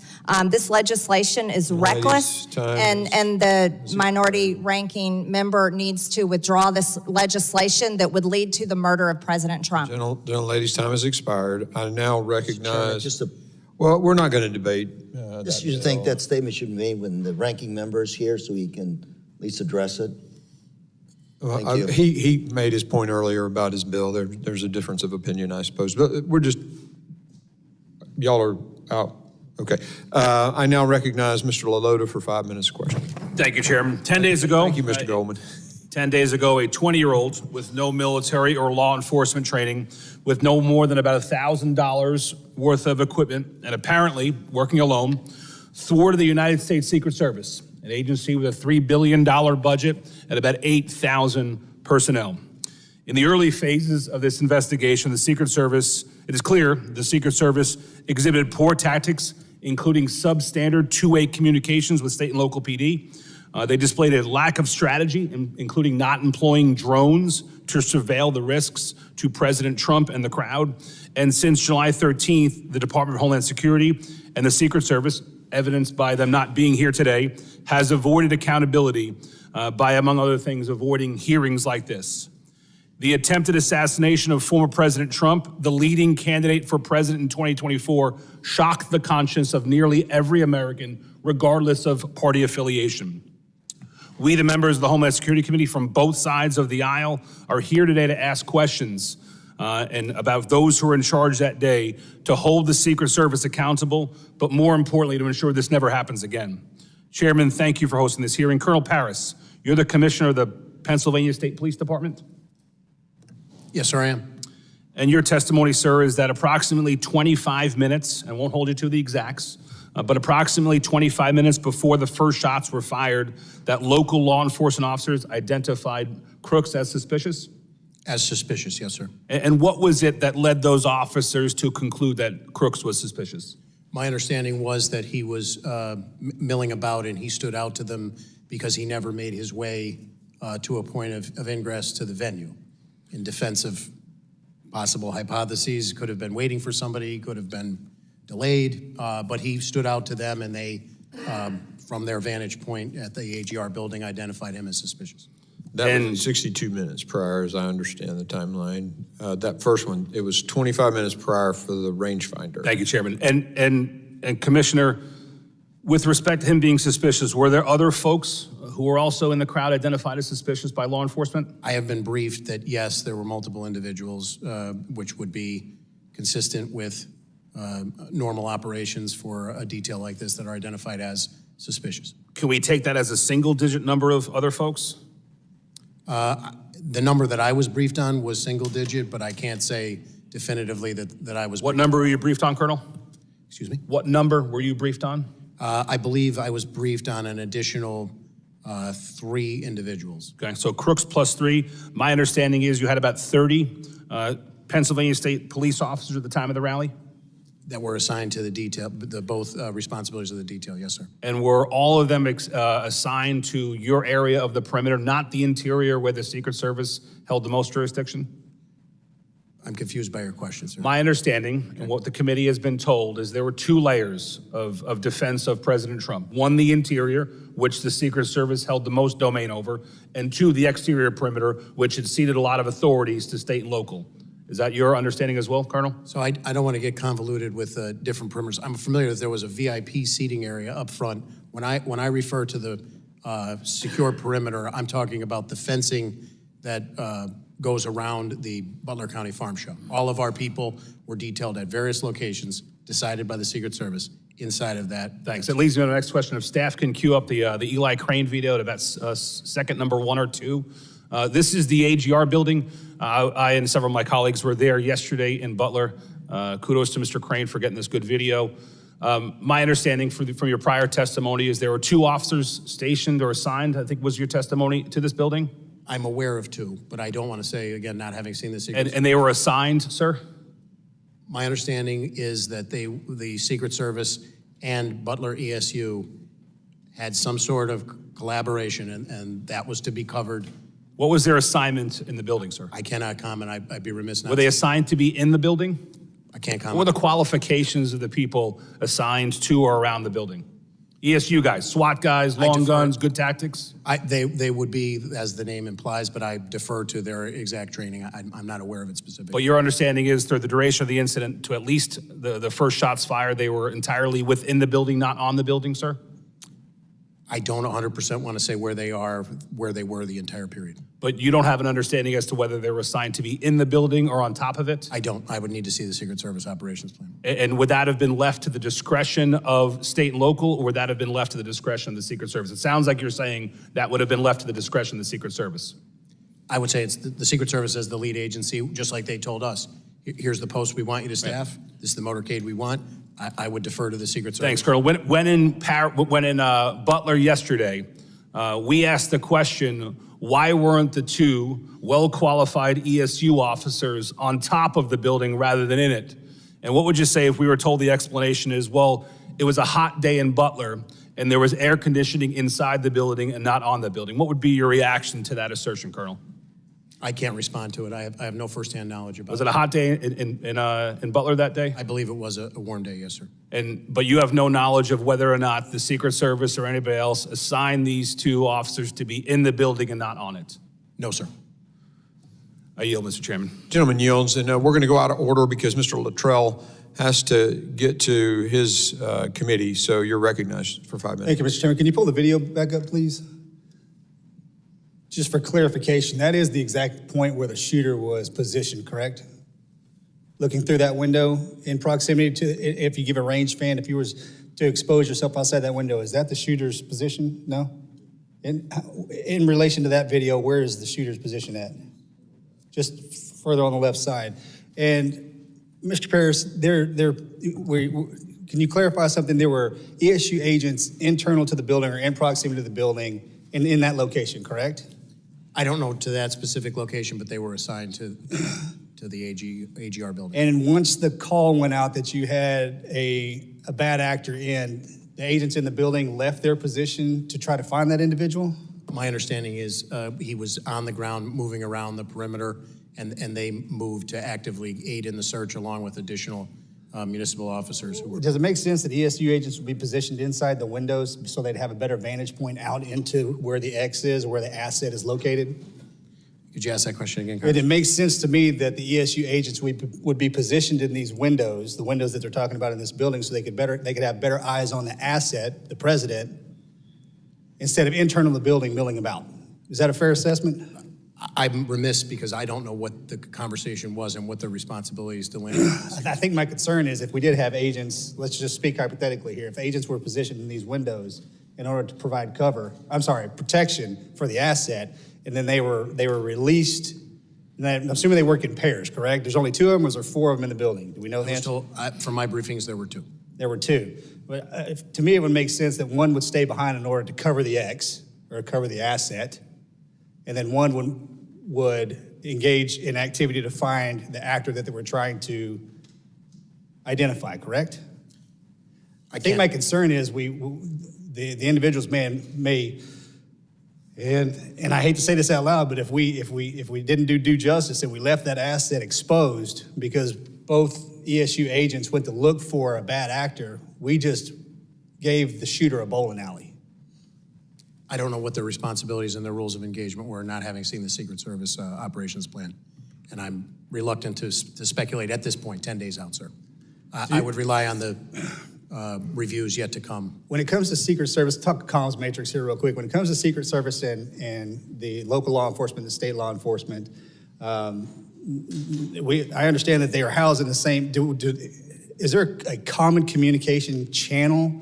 And if so, does each agent and each officer that's working the event have, and I'm going to use old terminology, do they have an avalanche call? Do they have a no joy? When they see something that raises the red flag, can any officer radio in, go, no go? We are not, hold the asset in place. We have somebody that we're looking for. And if they do or if they don't, how many people does that have to go through to get to the right actor in order to say stop? I don't know. Okay, we need to figure that out. Because if I'm an ESU agent in this window and I have to radio a person who has to radio somebody who has to radio somebody else to get to the main person, then to call it, the dishes are done.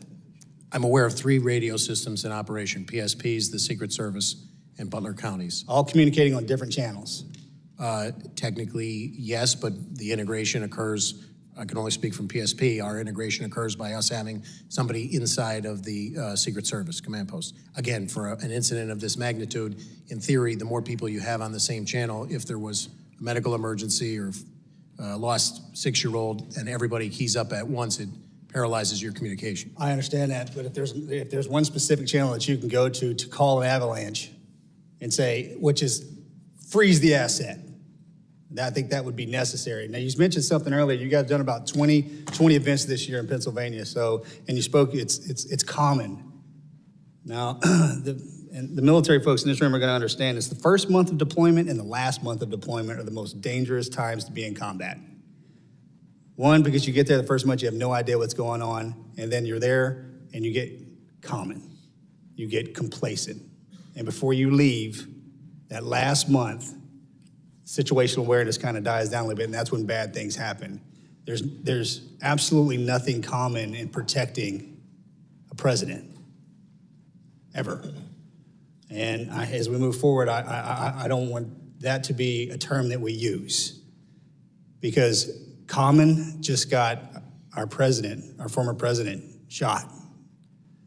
And if these assets would have been on high alert, and I'm not saying that they weren't,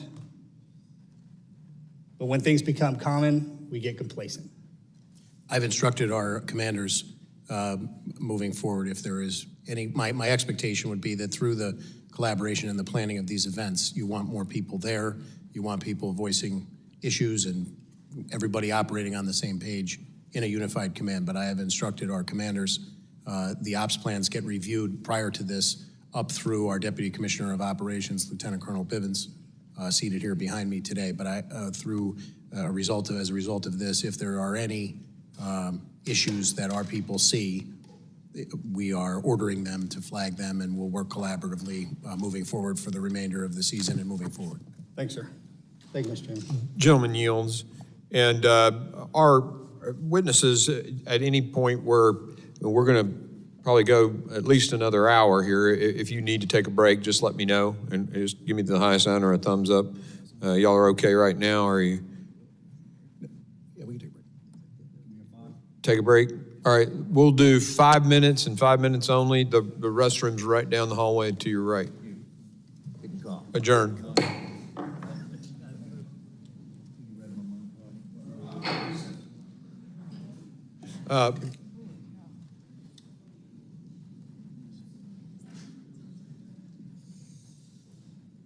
Thank you. I was just having the same thought.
Order.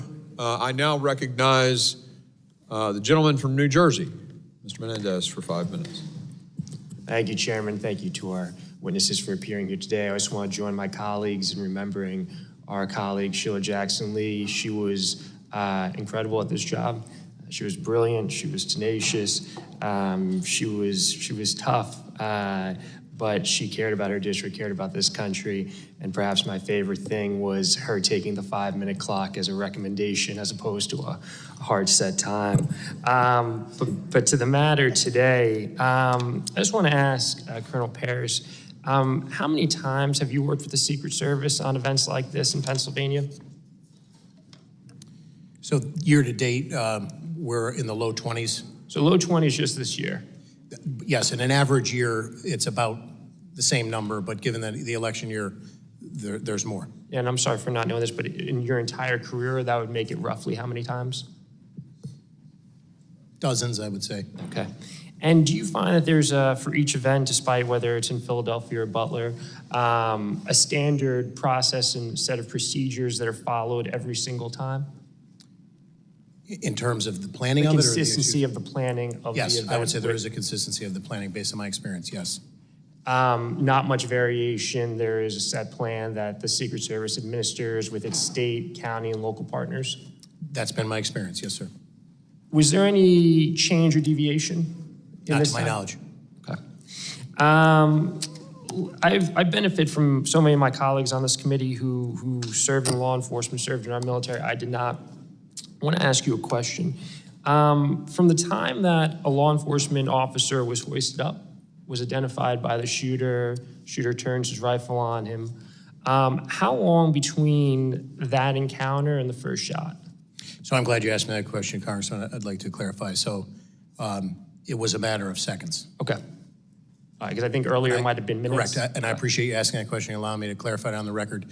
When I assigned that number, which again, I don't want to get locked into a timeline of 3 minutes before, that's probably a total amount of time that he was on the roof. When the one local officer hoisted the other one up and subsequently falls, releases himself after being faced with that. Shooter shuffles across the roof, takes his first. He's already, I believe, close to being in his final position there. Okay. And I'm told it's, again, sequence of events, not a timeline based on the prior criteria I laid out, but seconds after that is when the first shots rang out. That's helpful, and the chairman and I were conferring on that because it would have been there's many failures on that day, but it would have been a critical failure if a gunman had turned his rifle on law enforcement and no one had pulled the president off the stage if it was a matter of minutes, but seconds. Thank you for allowing me to clarify. No, of course, and thank you for answering the question. Just going back to the general process that you've seen over your distinguished career, were there any specific challenges that you and your team faced during this event?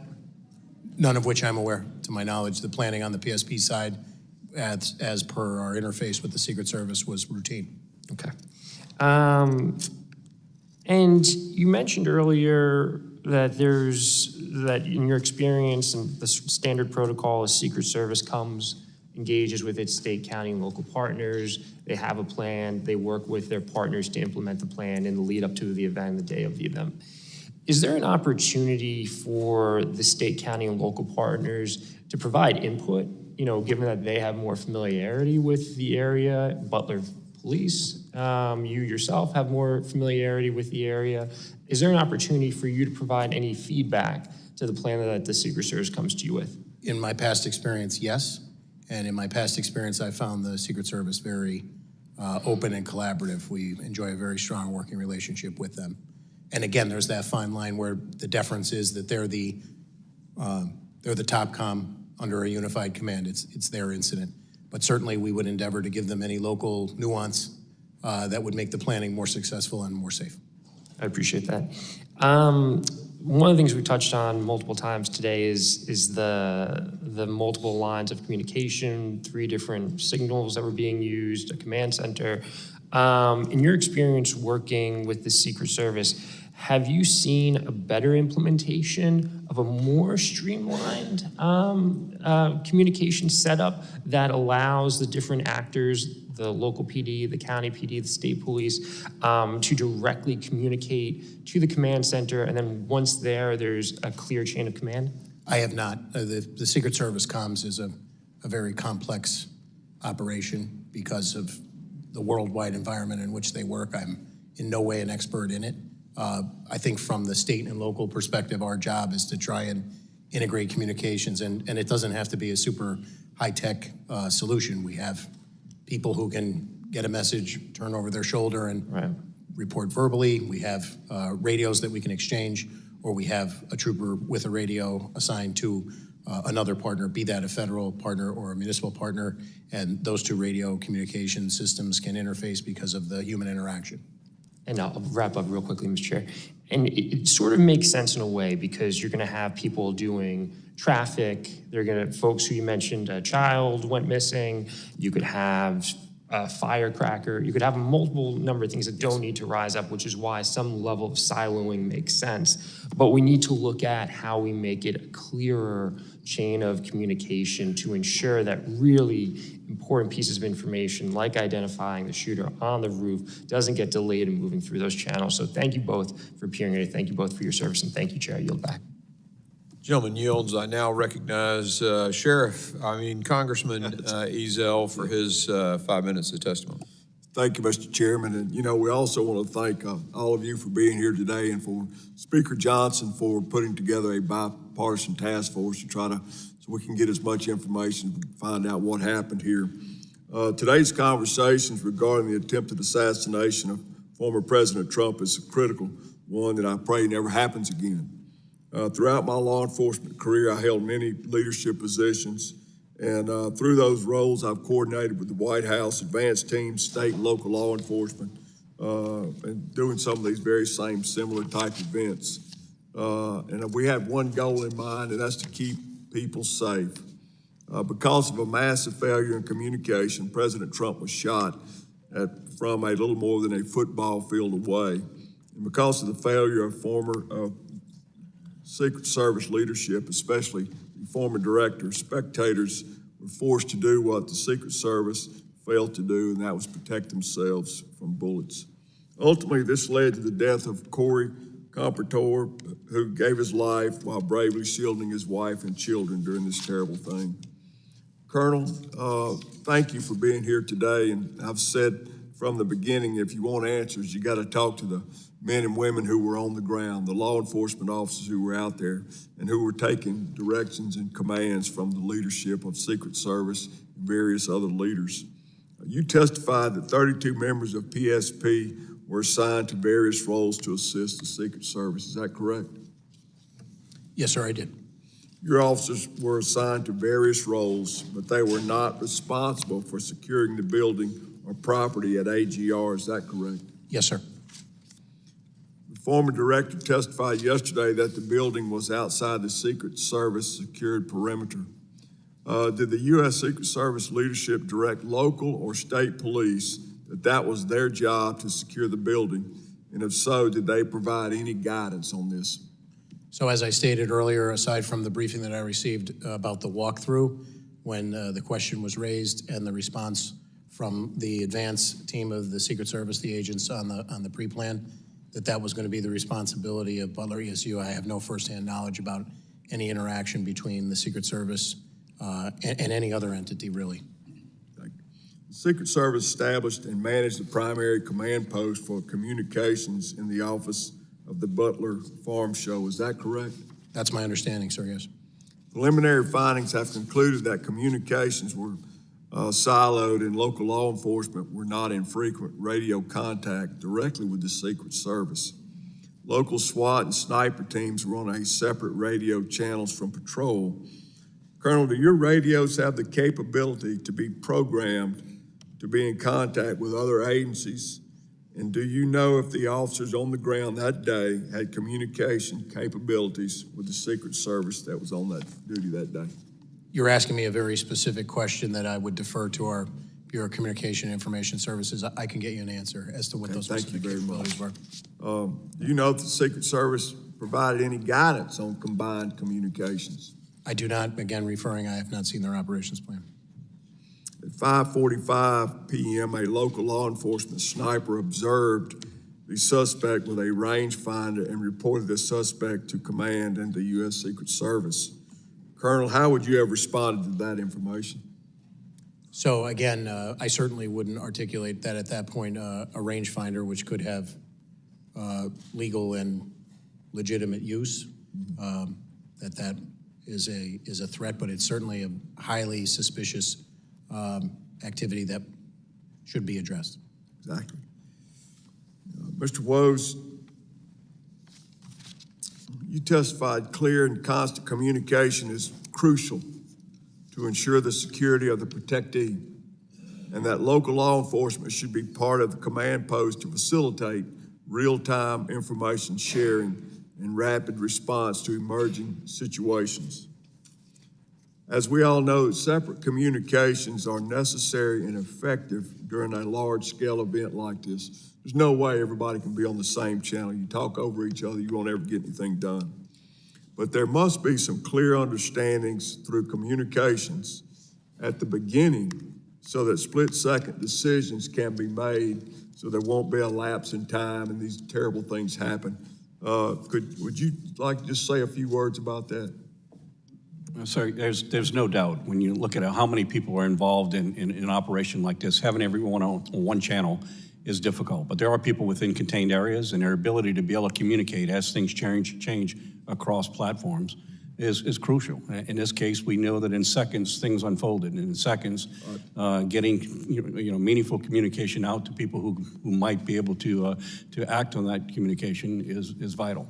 So I think there's avenues here. I agree that not everyone should be on the same channel, but there are certain people within certain areas and perimeters that should be having communication or the ability to communicate a little more freer. Thank you. Thank you, Mr. Chairman. I yield back. Gentleman yields. I now recognize Mr. D'Esposito, representing the New York law enforcement community as well, for 5 minutes of testimony. Thank you, Mr. Chairman, and good afternoon. Thank you both for your service. On July 13th, we witnessed the Secret Service fail to secure a Pennsylvania field and keep the former president of the United States of America and the Americans that were gathered there safe. While President Trump thankfully survived this horrific attack, Corey Compatore, a volunteer fire chief, a father, and a husband died while shielding his family from the assassin's bullets. Two others, David Dutch and James Copenhaver, were both struck by bullets and are still recovering. The Secret Service failed. Quite frankly, they failed miserably. And Colonel Paris, Mr. Yos, Mr. Ezel, myself, we could probably combine our law enforcement experience and have no question that there was failures that day. We could probably ask someone who just graduated from a police academy or a veteran with 40 years on the job, and they would agree. So my first question is to Colonel Paris. I know that you mentioned over the last year you've had close to 20 interactions with the Secret Service and visits. During his presidency, Pennsylvania has been the second most visited state by President Biden. If you could go over again, what is your coordination with the Secret Service? What does it normally look like ahead of a visit from the President of the United States? So I would say the basic timeline is the same. We are notified at some point that there's going to be a visit of a protectee or the president and everybody in between. The venue is ultimately secured, the logistics, and then there's planning at the request of the Secret Service, and our default position is to attempt to partner and give them all the support that we can. Okay. Now, I know that Mr. Menendez had similar questions, but I just want to reiterate because I think it's critically important. Of the dozens of times that you've dealt with visits from the President of the United States and I'm sure you've thought about this dozens and dozens of times at this point, and read through emails and thought about different incidents. Compared to the incident on July 13th, was there anything different from the way that this was handled? Not to my knowledge, sir. Okay.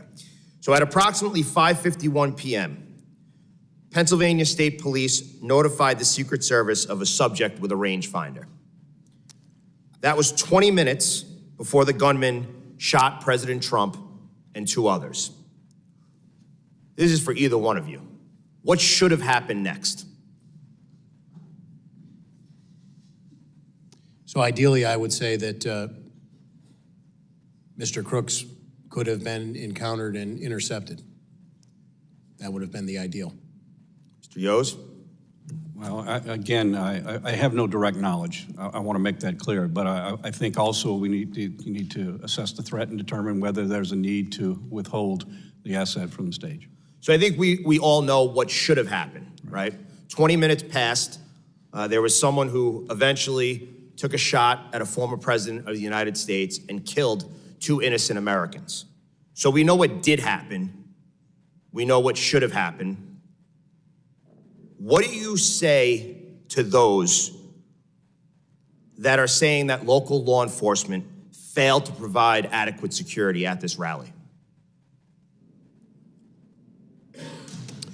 As I stated earlier, based on everything I know up until day 10, I only am going to comment on the Pennsylvania State Police, and it's my belief as I sit here, based on all the information that I have, that we met or exceeded our expectations for that event. Am I saying that the event was a success? Obviously, it was not, and our hearts go out to those affected. Mr. Yos. I will echo the fact that that local law enforcement plays a huge role and must. I don't think the federal agencies have the ability to with bandwidth to be able to have this event without coordinated effort with local law enforcement. To my knowledge, local law enforcement did what their responsibilities and directions were. And Mr. Yos, we've corresponded about this prior, but I just want to, in the last 20 seconds I have, the United States Secret Service established and managed the primary command post.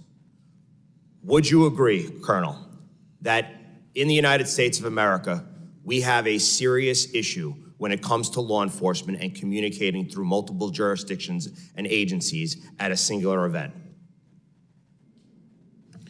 I would say the short answer is it depends, but communications are always a critical piece to any successful operation. So I agree it does depend, but I do have a concern when some people's lives are on the lines, when we are supposed to be protecting an asset regardless of who it is, but especially someone who was it was the President of the United States. The fact that law enforcement agencies are communicating at such a critical time via text message is a problem. And it's one that I think this committee and other committees need to take a real hard look at. Mr. Chairman, I yield back. Gentleman yields. I now recognize Mr. Strong for 5 minutes questioning. Thank you, Mr. Chairman. Thank you for being here today. I think we all agree that none of us ever wanted to be holding a hearing like this. As we have covered, the Secret Service relies on federal, state, and local partners to coordinate and secure events to ensure the safety of its protectee. As both of you rightly emphasized in your testimony, Secret Service is the ultimate responsible and the final arbiter of any and all security matters affecting their protectee, full stop. Mr. Yos, you also went on to highlight the importance of mutual respect, trust, and shared commitment in the relationship between Secret Service, the state, and locals. I was pleased to learn that Director Cheadle has tendered her resignation. This is the first time we have seen real accountability from the director following July the 13th. It is my hope the truth will now come. Her lack of leadership following the assassination attempt has not only impeded the ongoing investigation and eroded the public's trust, but it has also the potential to erode the mutual respect and trust that are fundamental to this relationship between the Secret Service and partners they rely on. Colonel Paris, I understand that state and locals were the ones that first alerted the command center of a suspicious individual some 20 minutes before he started shooting. Is that correct? As I said before, I would agree with the sequence of events, but I don't want to go on the record with the exact time. So that's my understanding of the sequence of events. Yes. Does sir. the Pennsylvania State Police use a digital radio system, whether it be the P25 or something of that nature? Yes, we do. And it has unbelievable technology. I know we've utilized it throughout the state of Alabama. 40 years and as a first responder, to go from UHF, VHF to a digital system changes the ball game. Does the Secret Service also use a digital radio system? I would have to get you information on that. I don't know, sir. Okay, so the communication between the agencies, you start looking at it, the communication with a digital radio system, you can change frequencies, you can make a mutual frequency. Every radio you can have hundreds of different frequencies, but as far as you're not sure if they have a digital radio system or if they're using another conventional UHF or VHF frequency or something of that nature. In answer to the first part, I'm not an expert on radios. I can't render an opinion on what their system is, but the only answer I would provide is my understanding is there are certain encrypted capabilities that the Secret Service has to maintain that may provide difficulty in what would otherwise be if we had a regular incident and we were able to set up a patch to communicate across agencies. Thank you. Colonel Paris, as you just shared, after state and locals identified the shooter as suspicious, they relayed that information to Secret Service and were given a number to send their concerns to. Is this standard operating procedures to be left a phone number to give your information to rather than direct communications through radio? I don't want to say that it's standard operating procedure, but if it was a system that or a measure that worked to push that information to the people who needed it in the most expeditious means, I wouldn't be averse to going away from standard protocols. You said that you had done this type of event with other presidents or in your state. In past history, is this how it usually was done? I can't say that I have had a personal experience about, I've obviously been present when there were suspicious people that came out over the radio and law enforcement was seeking them, but I can't say that I have a frame of reference exactly on point here, sir. Did the Secret Service provide rules of engagement for state and locals? Did y'all have to authorize a green light for fire, or do you go by your day-to-day activity where we would go by the policy and regulations and state law that cover the Pennsylvania State Police. Another thing that stood out to me with a background in emergency medical services is when the president was brought off, you saw his SUV move about 20 feet, and then it sat there. We watched as a lady in a skirt walked in front of the SUV. We watched as other law enforcement, people, spectators, whatever. Did you notice that seemed to be a long time for the president to be sitting for someone that had taken a bullet? Did you think that was a long time? I would completely defer to the Secret Service. Thank you. Mr. Chairman, I yield back. Gentleman yields. I now recognize Mr. Crane for 5 minutes of questioning. Thank you, Mr. Chairman. I'd like the staff to go ahead and play the video that I took at the site yesterday.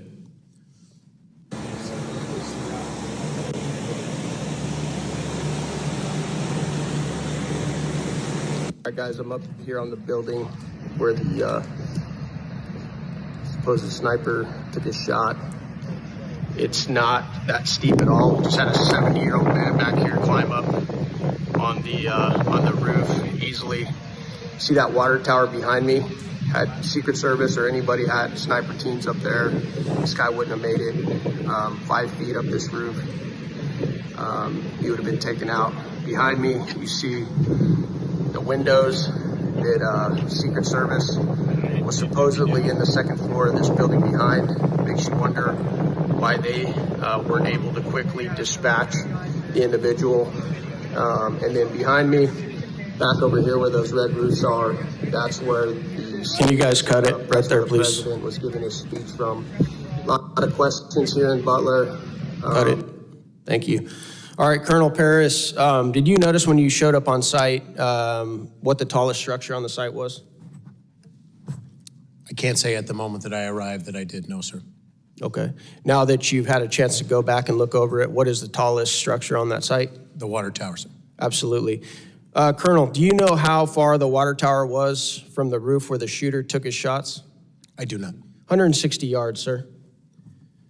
Who made the decision, Colonel, not to put a counter sniper team on the tallest structure by far on the site with 360-degree surveillance? Do you have any idea? I do not know, sir. Okay, we'd like to get that answer. Did you see the video that showed me sticking my phone out the second-story window? Did you see that? Yes, sir. Okay, exposing the coverage of the window of the entire roof. Are you aware that local law enforcement and Secret Service had full access to that building in that room? My understanding is that they did. Yeah. Why weren't security teams, sir, on site able to spot a 20-year-old kid with zero camouflage crawling up a white roof with an AR-15 that several rally goers were screaming and yelling and pointing out, and they noticed him, and they weren't even there to conduct security. They were there to watch the president. Do you have any idea why the security teams couldn't find that guy? I do not, sir. Would the gentleman yield for just a second on that? So just for clarification, it was the ESU guys that were manning those buildings. Yep. And they left because of the call of the suspicious person. So they left their post there to go look for him. They're the same individuals who attempted to climb up the building and were scared away by the shooter pointing the gun, right? I reclaim my time. Thank you. Okay. I'm just wondering why they weren't able to find him, because even while they were looking, they could have still looked out that window that they had access to.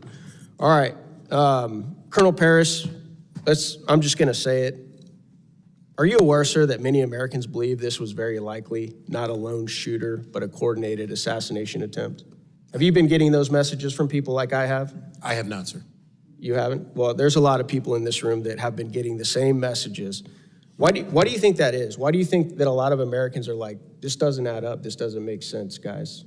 How could this many things have gone wrong, right? Like the things I pointed out, a 20-year-old kid, got 150 yards of the President of the United States with an AR-15, flew a drone to conduct site surveillance, was spotted with a rangefinder, ranging targets, then lost, had advanced explosive devices on him with no military training. Nobody was placed in the most obvious spot to conduct counter sniper operations. I was a sniper in the SEAL teams, Colonel. As soon as I got out of the SUV and I saw that water tower, I was like, that's exactly where I'd be. Put me right there. So obvious.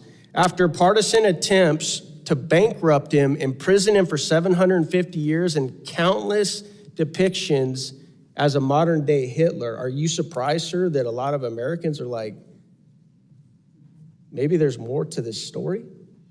I wouldn't begin to speculate about what the American people think, sir.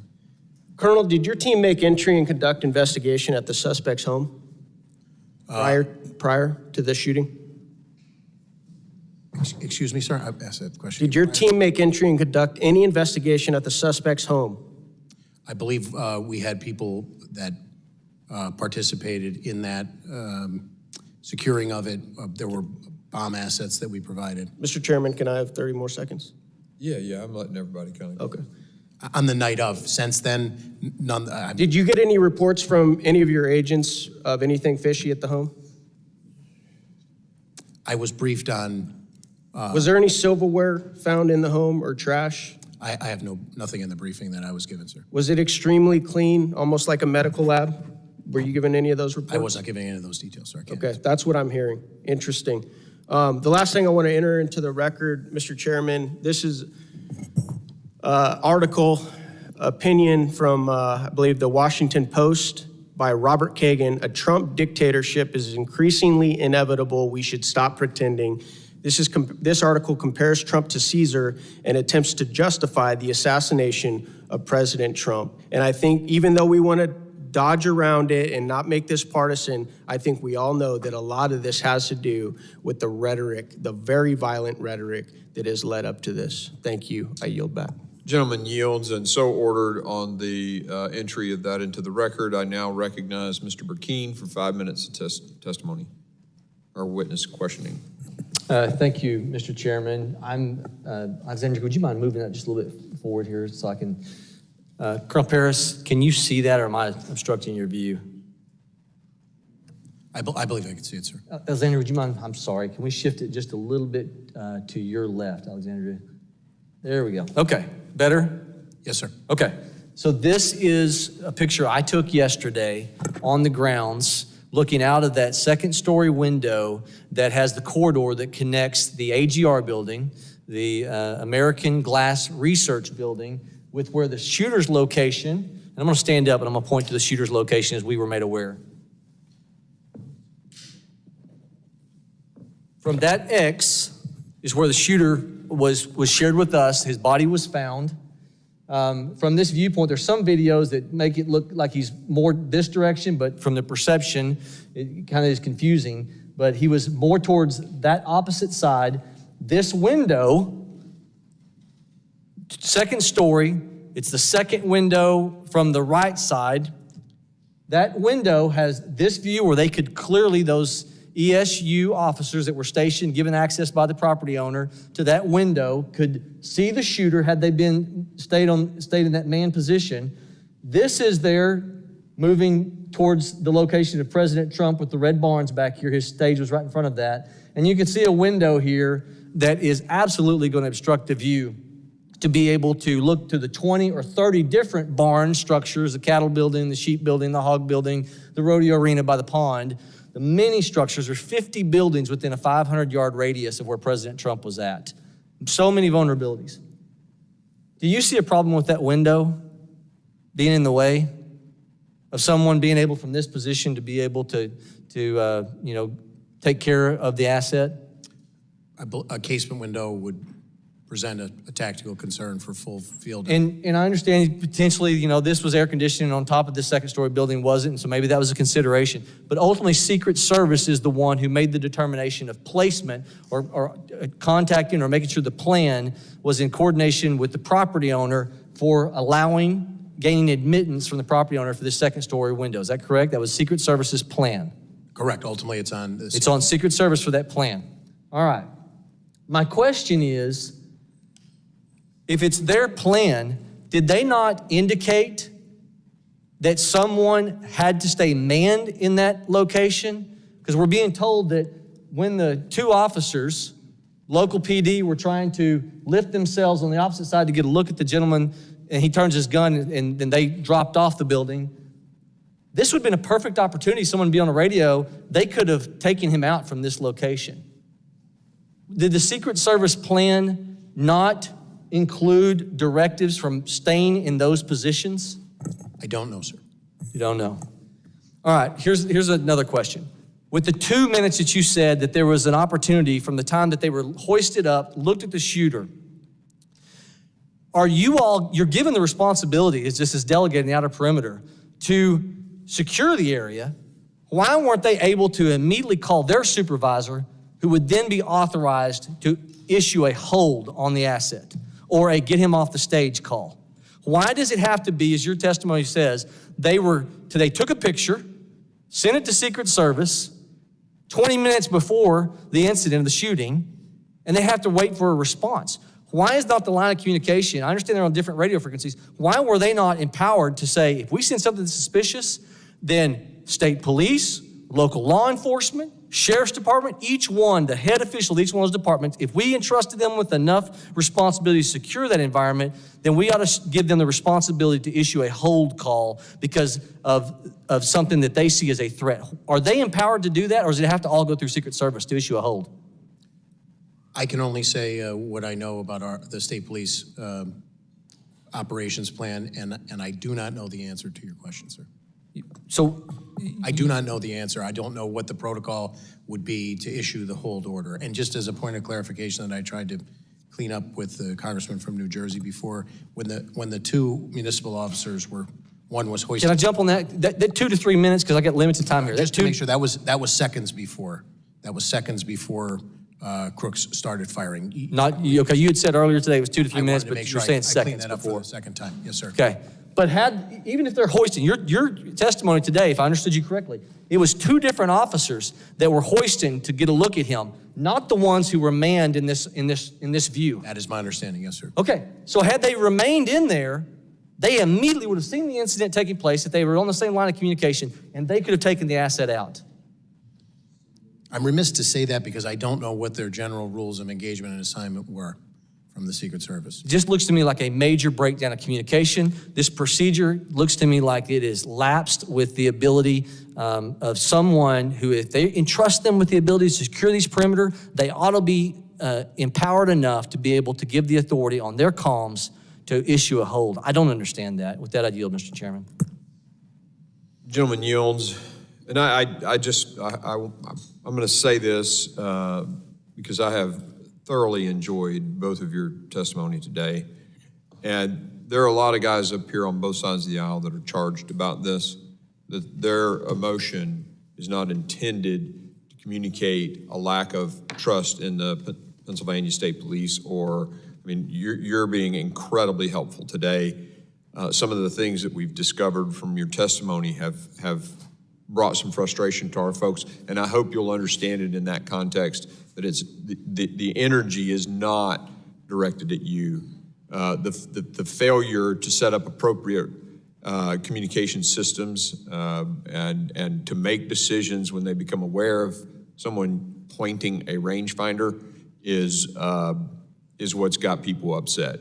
And that's on Secret Service. So I just wanted to make sure y'all heard that from me. Yeah, Mr. Chairman, if I was amped up a little bit, I concur. So greatly respect what you're doing. I now recognize Ms. Lee for 5 minutes of testimony. Thank you, Mr. Chairman, for having this hearing and for organizing this committee's trip to Butler, Pennsylvania. For us, being on the ground in Butler, Pennsylvania yesterday made clear the severity of the security failures on Saturday, July 13th. Those failures that almost allowed former President Donald Trump to be assassinated. Unfortunately, what has followed that failed assassination attempt is an erosion of public trust related to those responsible for keeping the president and the attendees of the rally safe. We've heard that because of a sloped roof, law enforcement was not able to safely secure the area that day. We've heard reports that certain officers abandoned their posts due to weather conditions. We've heard the Secret Service attempt to shift blame to state and local law enforcement, asserting that they failed to secure certain areas in the perimeter. Secret Service Chief Cheadle's resignation this morning is the first of many steps that need to be taken, and today's hearing is just the beginning of our process to get clear, accurate information about this issue, about the failures associated with that day, and ensure that not only Congress, but that the American public get the answers that they deserve about these events. Mr. Yoes, I'd like to start with you. The Secret Service is always the lead in providing security for these types of events that involve one of their protectees, but they clearly rely on their partnerships with state and local law enforcement as they move to different locations around the country. Are you concerned that former Director Cheadle's comments to ABC News, which many people heard as blame shifting to local law enforcement, could undermine the level of trust between state and local authorities and Secret Service when they come to communities around America? Yes, I absolutely do. And our organization actually issued a press release stating just that.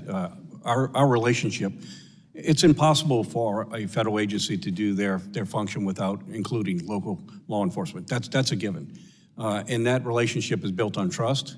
And when comments were made, like what made on ABC, then we felt the need to call her out on it. And do you believe that the federal government's statements to the public, to the American people after this attempted assassination have helped or harmed public trust in law enforcement overall? You know, I'll say this. The very powers that we have, or the ability to do our job as law enforcement officers, is directly related to trust. And in an investigation, there's a fine line between what you do in order to protect an investigation and also be accountable to the public you serve. And when you don't walk that fine line, then it does create distrust. And it does cause a lot of confusion. A lot causes people to fill in their own blanks. And as a result, this is what we see. Sharing accurate information is important to keep everyone informed so that it doesn't run in different directions. And as the American people wait for an after-action report, what can or should law enforcement agencies at any level be doing to address concerns about transparency and protect that public trust? Well, I'll start right here. I mean, you have the Pennsylvania State Police it filled in a lot of gaps that should have been filled in a long time ago. This is information that should be known to everyone. It is, essential facts. It doesn't change. It is what it is, and sharing this information lets everyone know exactly what occurred and gives us some insight of things that we need to correct. And you've been here now throughout this day, throughout questioning from a number of members of this committee. As this committee continues to investigate the failures that resulted in this shooting, what are some of the key questions that you believe should be asked about the assassination attempt, as well as the management and organization of Secret Service more broadly? Well, again, I have to be upfront in the fact that I have no direct knowledge to this incident or things that unfold. I'll just speak in just general terms. The first question that I think we all need to ask is, with so many elevated positions available, what steps were taken to protect those assets? I don't know the answer to that, but there were a lot of places. I mean, we learned a lot of lessons going back to President Kennedy. Higher locations create unique problems, and as a result, they should have been part of any action plan. I'm not saying they weren't. I'm just saying that we see the end result of what happened here, so obviously we have a failure there. Thank you, Mr. Chairman. I yield back.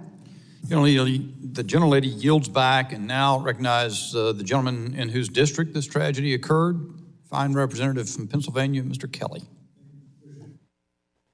Thank you, Mr. Bishop. I appreciate Chairman Green's allowing me to be here, and then also to be in Butler yesterday, which is my hometown. I'm 4 miles from this location. My concern actually started on July the 5th when I was told that former President Trump was coming to Butler, and I said, that's great. And they said, yeah, and he's going to be at the Butler Farm Show. I said, you must mean the big Butler Fair.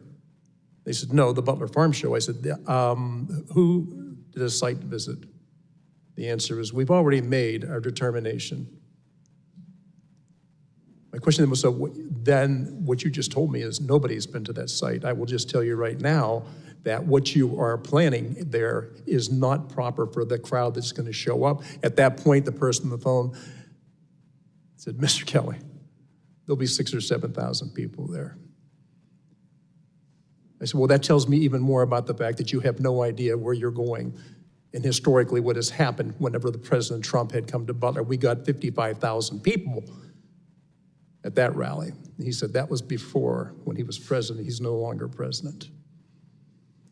So being there, not only just myself, but also my wife, 3 of my grandchildren, and 1 of my sons, and so many friends that were there that day, I think it all comes down to the same question that we always ask when we get to these situations. What did we know, and when did we know it? And I think forever now, people are going to look at what happened and say, we knew there was something wrong. We could see it. I would just put to you that had we acted quicker, Mr. Compratore would still be alive today. President Trump would not have been wounded, and 2 other people who were that day would not have been wounded. And in a greater sense, the American people have been wounded in a way that they have lost faith, trust, and confidence in how we protect certain people. This goes far beyond that, and I appreciate you both being here, and I'll tell you what, you really have given us testimony based on what your whole careers have been about, and that is protecting people. For some reason, on July 13th, we knew something was wrong. Every person I've talked to that was there that day or responsible for protection says, we did our job. And I said, so then you're saying that somebody else didn't do their job? And the answer is, well, that's to be decided later on. So I would just say, first of all, I meant what I said. I think the American people now are deeply wounded, and the faith, trust, and confidence we need to have in our government has been fading for too long. I was there with the Pennsylvania State Police. I've talked to the Pennsylvania Police since then. Mr. Yost, thank you for your career. But at the end of the day, We don't have the answers we need to have. And I said it earlier and I mean it. There is no reason for Corey Compromatore to be dead today. There is no reason for President Trump to have been wounded or 2 other members in the audience that day to have been wounded had we done what we knew before we let it go any further than that. That could have been stopped early on. Nobody can convince me that when people see somebody on the roof of a house, of a building, and pointing to him and yelling, there's somebody up there, it needs to be taken care of, and other people who were there that eyewitnesses said they watched him go onto those grounds, and every time they said there's something wrong, somebody is going in the wrong direction and shouldn't be there, and the answer comes down, you don't know what you're talking about. There's nobody there.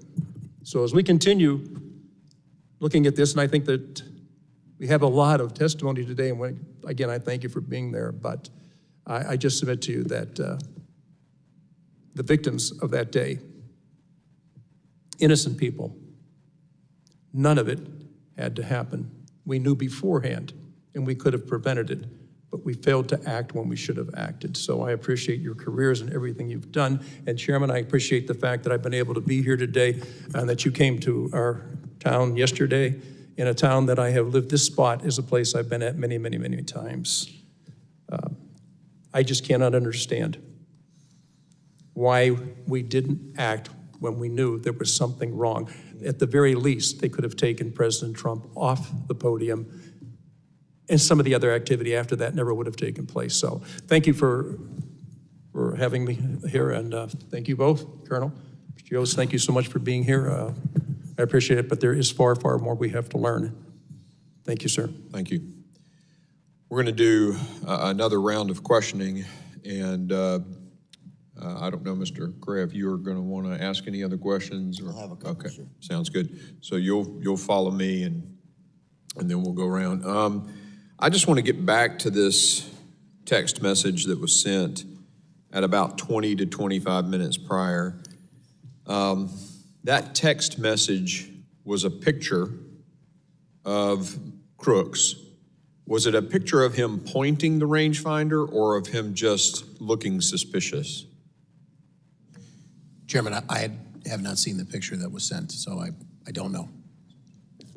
But my understanding is, to the best of my briefings, it was the pictures that were initially taken by Butler ESU.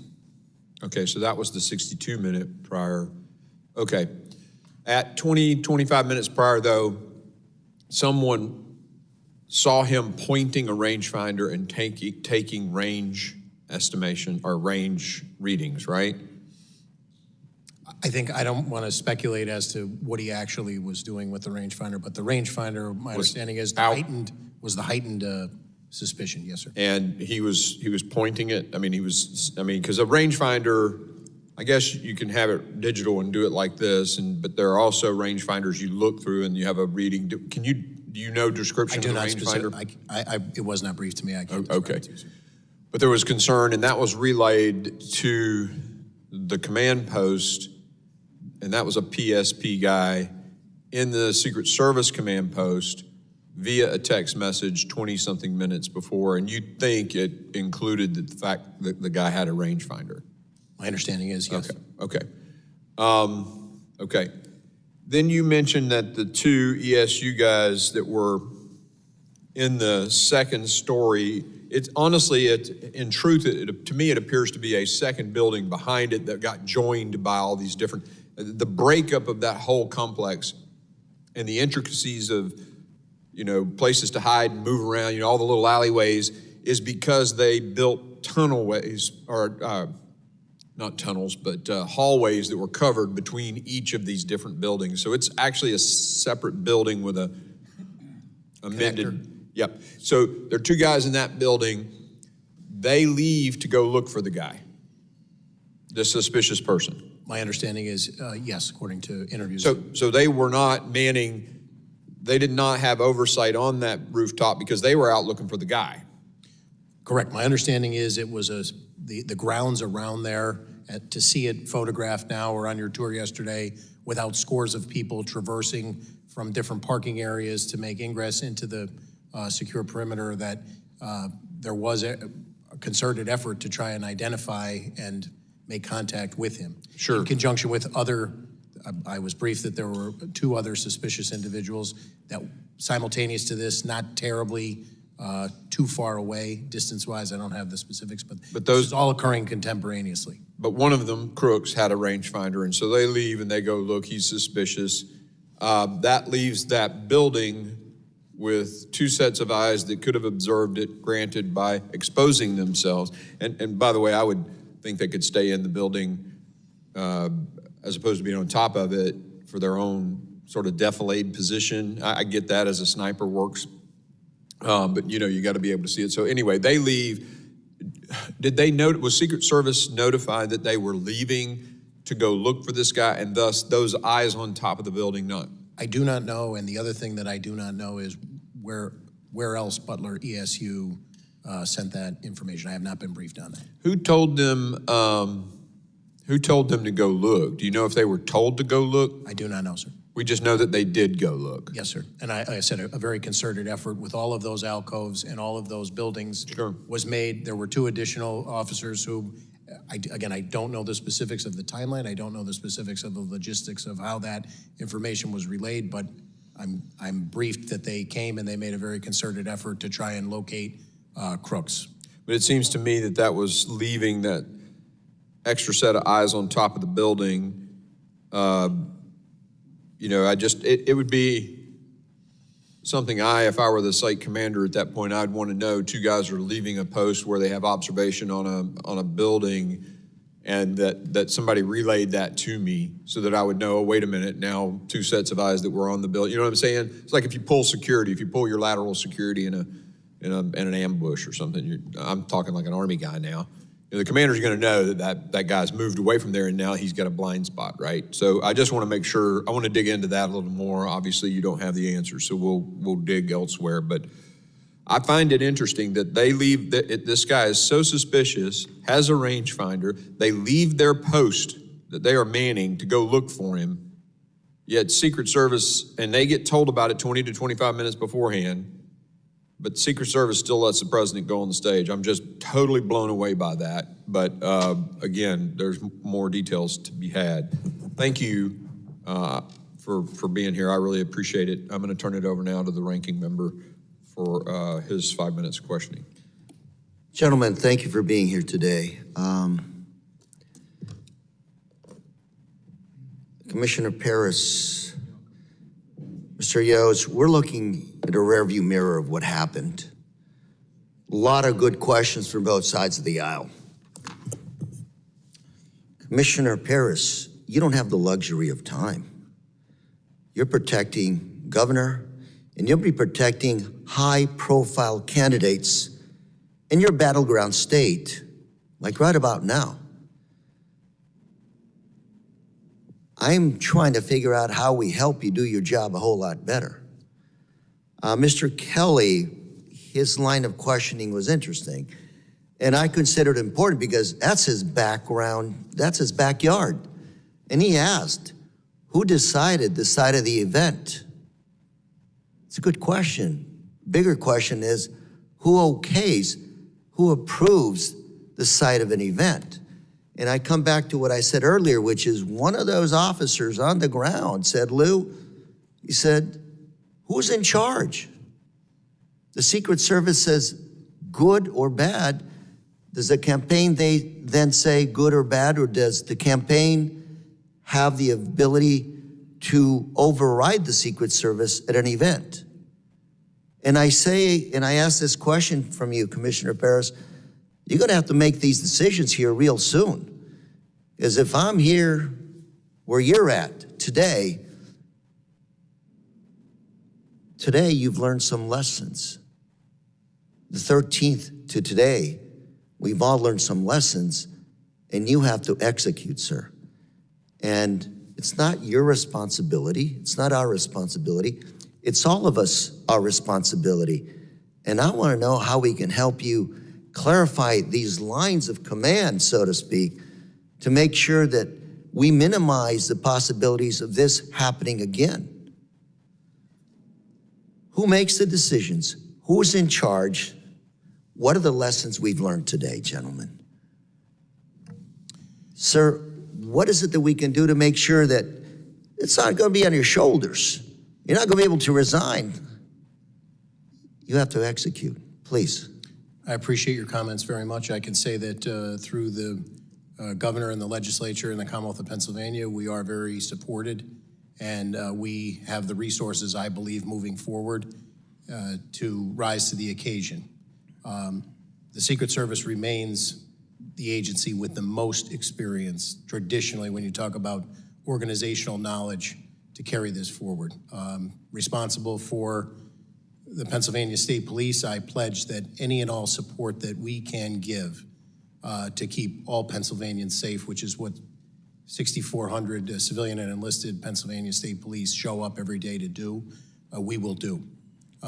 We want a robust republic, and we want to secure people's ability to express their views, and we have worked diligently and will continue to work diligently to make sure that that happens, sir. Commissioner Paris, you are the thin blue line. Keeps us safe. Secret Service is an even thinner line that keeps, in many ways, our democracy functioning, protecting us. They have to score 100%. They cannot let one bad thing happen as they did on the 13th. I want to make sure that we know that we give the Secret Service the ability to make those decisions when it comes to the safety of our candidates and elected officials. And for the third time, I'm going to repeat those words that were told to me by an individual, law enforcement individual on the ground when he said, Lou, who's in charge? Is it the campaign or is it the Secret Service? And I'd like to get to the bottom of that and make sure it's the Secret Service that's in charge. I don't know who is in charge, and I hope to God that we do find out. And I hope it's a Secret Service, and if it is a Secret Service, that reaffirm that they are in charge, because the buck stops somewhere, and it's got to be here. This committee, the government, with us in Congress. Gentlemen, thank you very much. And Mr. Chairman, I yield. Gentleman yields back. I now recognize myself for 5 minutes of questioning. Colonel Paris and Mr. Yoes, I appreciate your patience in continuing through this questioning.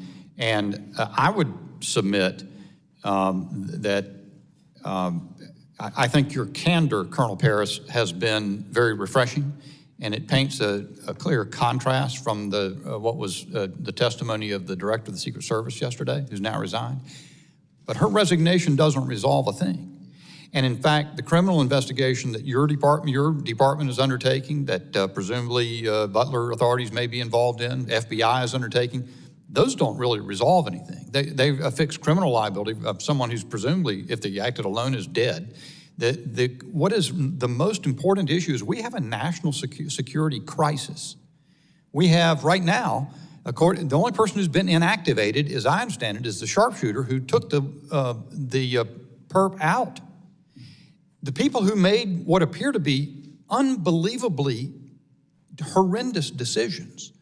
You can't even imagine. It boggles the mind, the decisions that were made. They're still in place. And we have multiple protectees moving around the country every day. And those same people, I don't even know if they've changed anything about what they're doing. Presumably you would think so, but we don't know that. So I think we need to learn as much as possible from you. I will say as a note of departure, I don't think, from what I've heard, you've made pretty clear the Pennsylvania State Police didn't do anything wrong. I don't know whether Butler County ESU might have done something wrong, so let me bear into that. Okay, all right. But it's clear to me as a bell that Secret Service, and that's everyone's characterized it as a colossal failure because it's obvious to everyone concerned that that's the case. The two who were, I'm going to get one thing I understand transpired while I was absent from the hearing for a bit.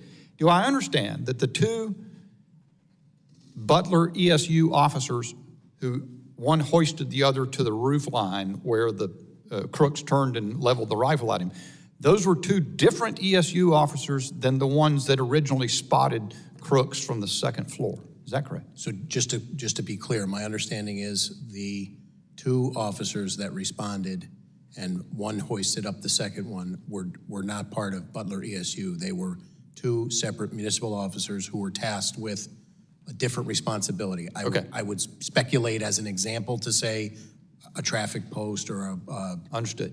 And they responded. I don't know, again, the specifics as to how they were alerted, but just to be clear, they were two separate. Yes, sir. Okay. The ESU, the Butler ESU officers who spotted Crooks, do I understand correctly they spotted him from the second floor of the AGR building? That is my understanding, yes, sir. Okay. Were they posted there in order to maintain overwatch on the roof, or were they generally assigned roving responsibility to be in the vicinity of that building?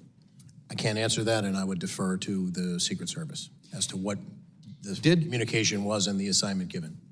Yeah, put that picture of the building up. I see it because I asked for it. I don't even know if I'll fit it in at this point. So that's, yeah, you see, so the Crooks was on the building directly facing the camera here, and you see the window open to the left. That's the second story of the AGR building where those ESU officers spotted Crooks, correct?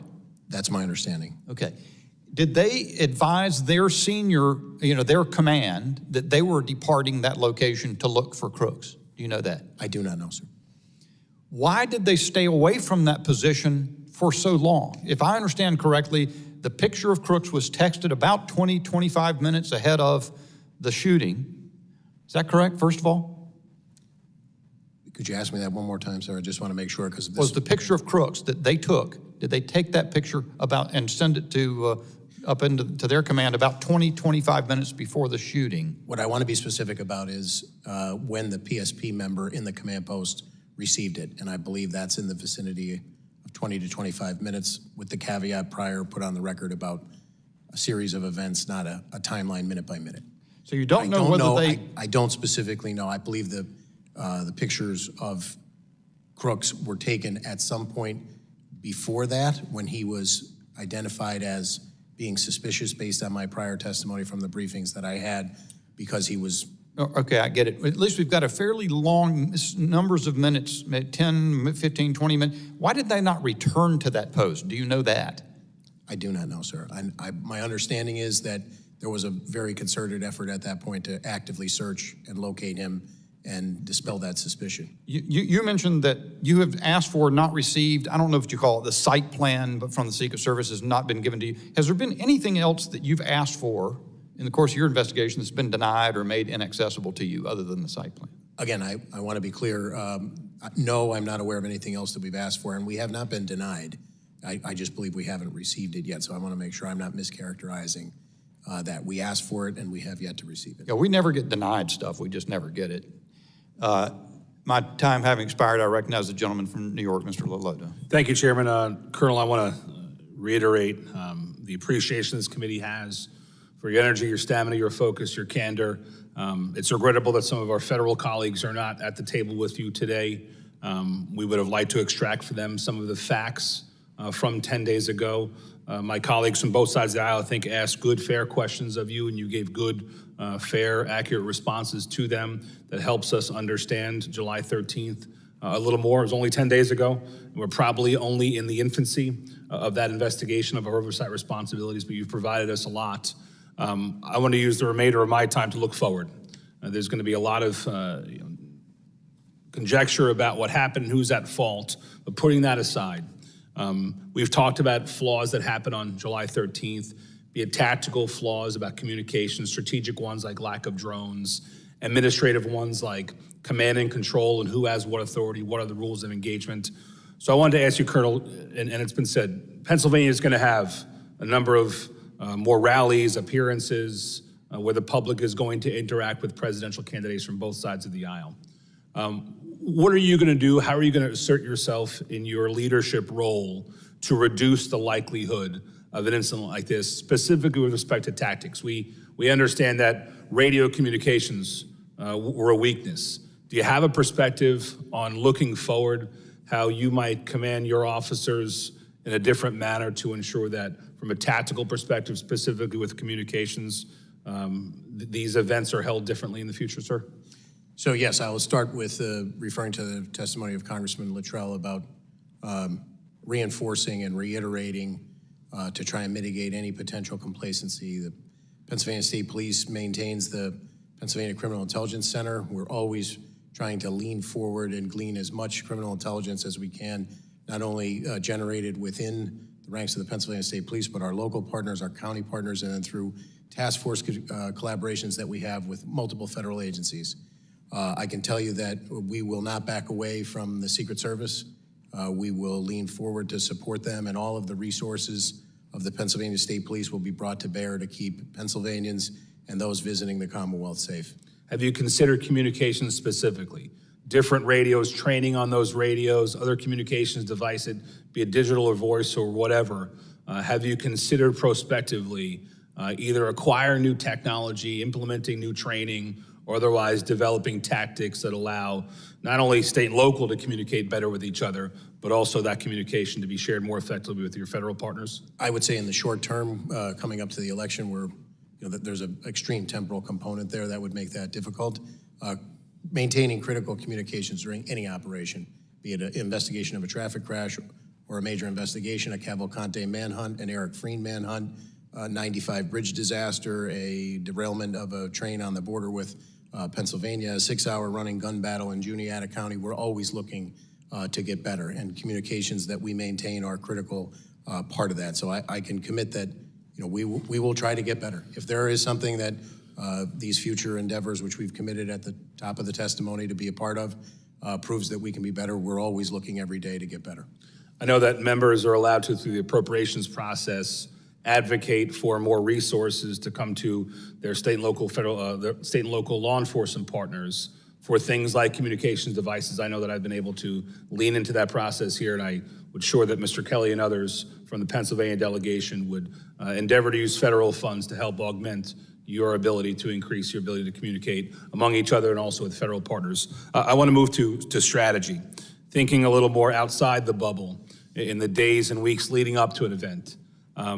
Colonel, do you have a sense on prospectively technology that you use, like drones, other decisions you might make, like stationing somebody on a nearby high vantage point like a water tower? You've heard some feedback from some informed members here today.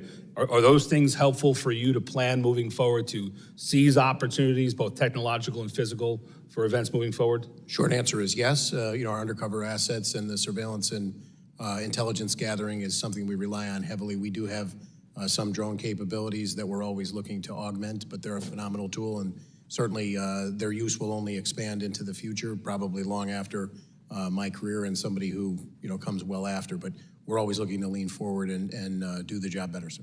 And I think what I heard, Colonel, from the totality of the interactions today was administrative issues related to command and control, rules of engagement, who thought they had what authority, who thought they had to call somebody to do something. Colonel, do we have your commitment that you'll lean as far forward as possible and essentially command my negation, that you'll do everything that was within your power until you're told to stop to ensure the safety of presidential candidates? Yes, sir. Thank you, Chairman. I yield. Gentleman yields back, and Chairman Green's going to return momentarily, so I want to keep the hearing going pending his return. And I've got a few more questions, and so I will call a third round of questioning. And let me then recognize myself for 5 minutes. Colonel Paris, did you say, I think I heard you say in the course of the hearing that you believe Mr. Crooks fired 8 shots and that 8 shell casings were recovered? Did I hear that? Yes. Okay. Were they all recovered in the vicinity of his body? I'm told that they were. When the information, let's see, the information concerning having identified Crooks as a suspicious figure was relayed, and the text message was sent to the Secret Service Command Center. PSP was present, I understand, is that correct? The PSP member who received those from Butler ESU? That's what I want to clarify first. Was it a PSP member who received that text? So I can comment that it was a PSP member who received that from Butler ESU. And passed it and then advised Secret Service? Immediately advised Secret Service and then passed it at their direction to a telephone number, texted the information to a telephone number. That's what I was briefed. That was given by the Secret Service representative. Did the Secret Service representative indicate to whom that connected? Who was being sent the information via that number? I do not know. Our understanding was from an interview that we conducted that it was some sort of tactical asset of the Secret Service. Was there any comment or discussion in the command center about the advisability of keeping the president off the stage until the matter was resolved, either at that moment or later? I do not know, and I would only underscore what I said before, the distinction between suspicion versus a threat. At that point, I think concerning, but it was still, the perspective at the time was suspicious and not yet a threat.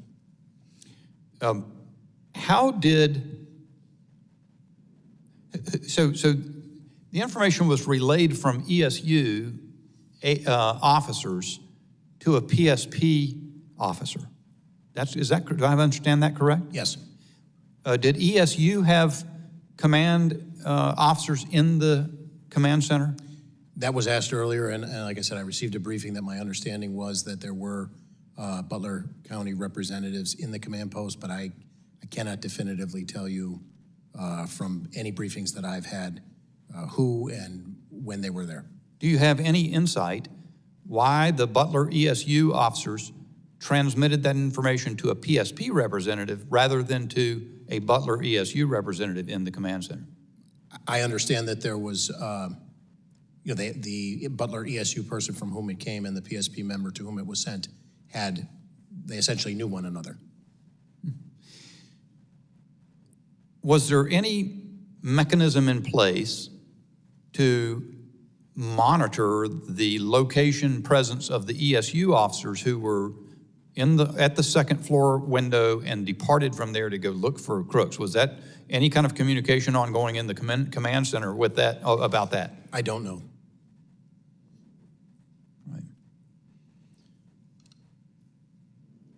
Is that a regular practice in PSP operations to have someone monitoring the location, presence, posting, absence from posts of members of your force?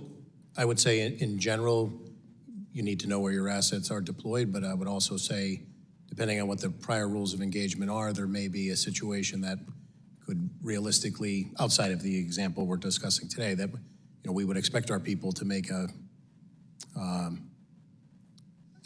decision in the immediate moment to address another issue.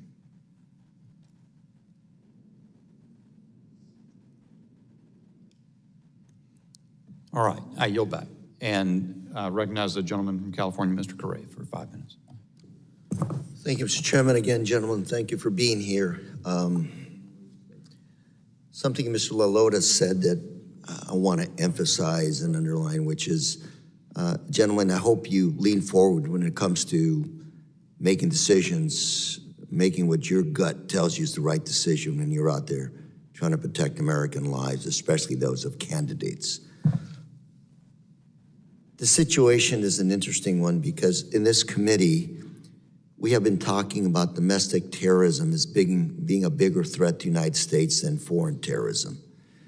And I would imagine, based on the facts that we know them today, this is a domestic individual that God knows what motivated him to do what he's doing. He was looking up information according to what I've read. He was looking up both Democrat and Republican candidates. God knows what set him off or where he was going or what targets he was really focused on other than possibly the opportunity.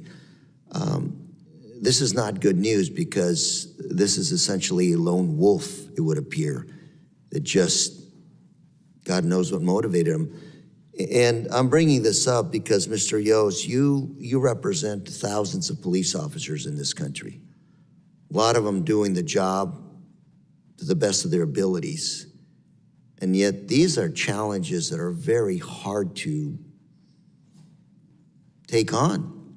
How do you, based on what your officers say out there, what is it that we can do to make your job better? What is it that we can do to begin to get a grip on these lone wolf attacks that are domestically motivated and grown?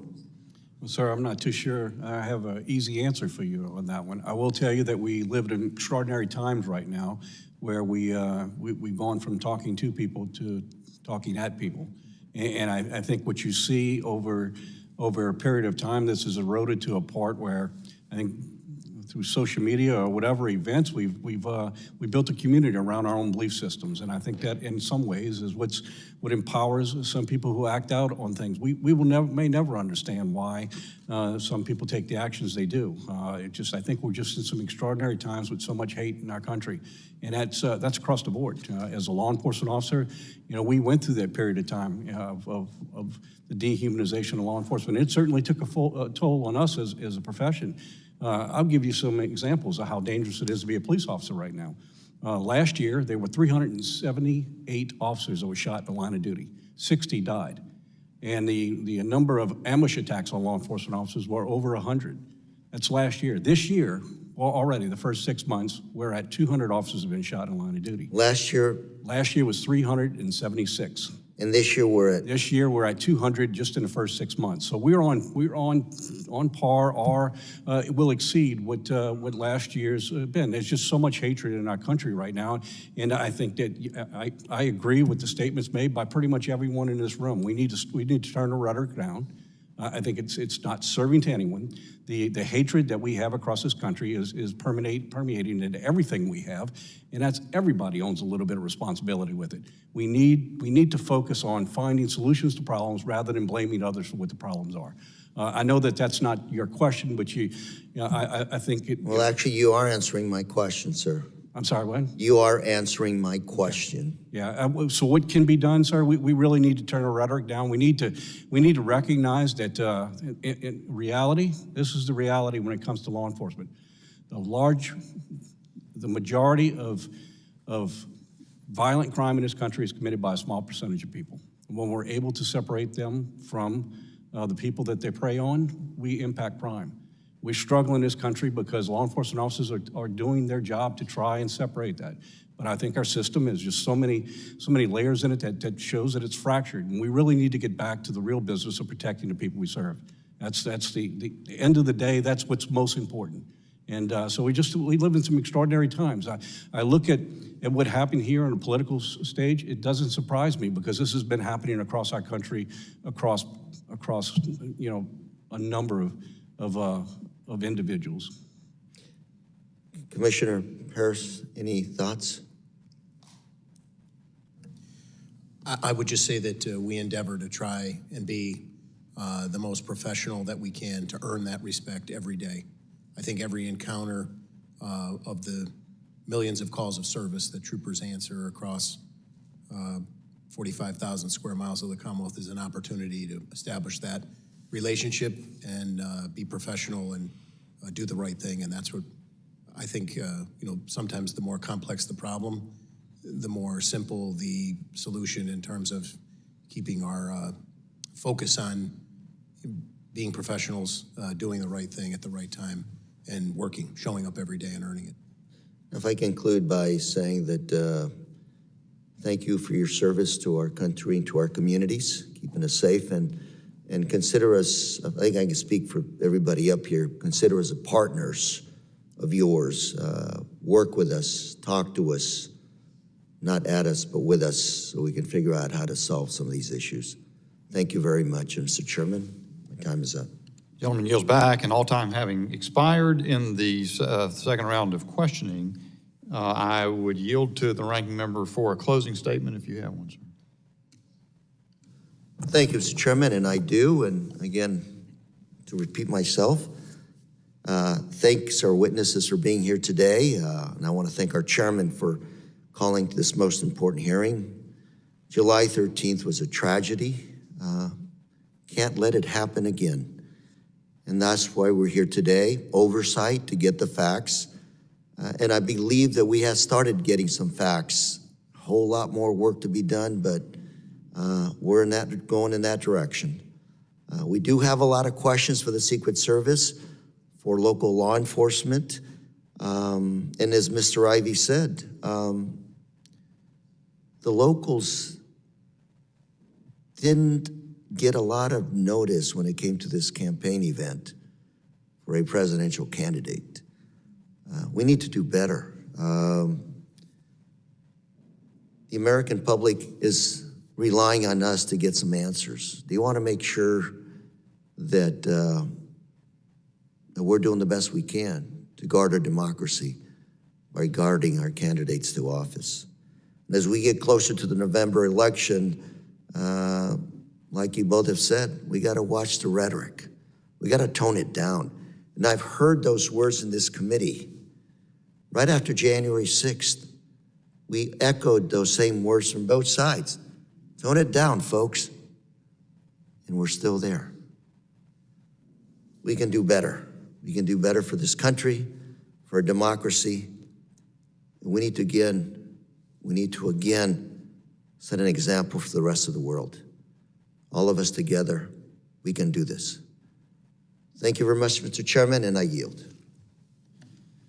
I thank the gentleman, and I'm going to give the chairman's closing statement for him, but it's prepared here, and I think that is the appropriate way to end. Before I do that, I want to say thank you to the witnesses, especially Colonel Paris. I will say that in the North Carolina Highway Patrol is an institution in my state that I have not, until I had occasion to serve in the legislature and then subsequently run for Congress and serve districts that have constantly changed in North Carolina, and I have seen institutionally how the State Highway Patrol has then fed the sheriff's offices over the course of time with the elected sheriffs who've come up in that institution. And I don't know that much about your organization, but you remind me of the fine men and women of the North Carolina Highway Patrol, and I really do appreciate your candor.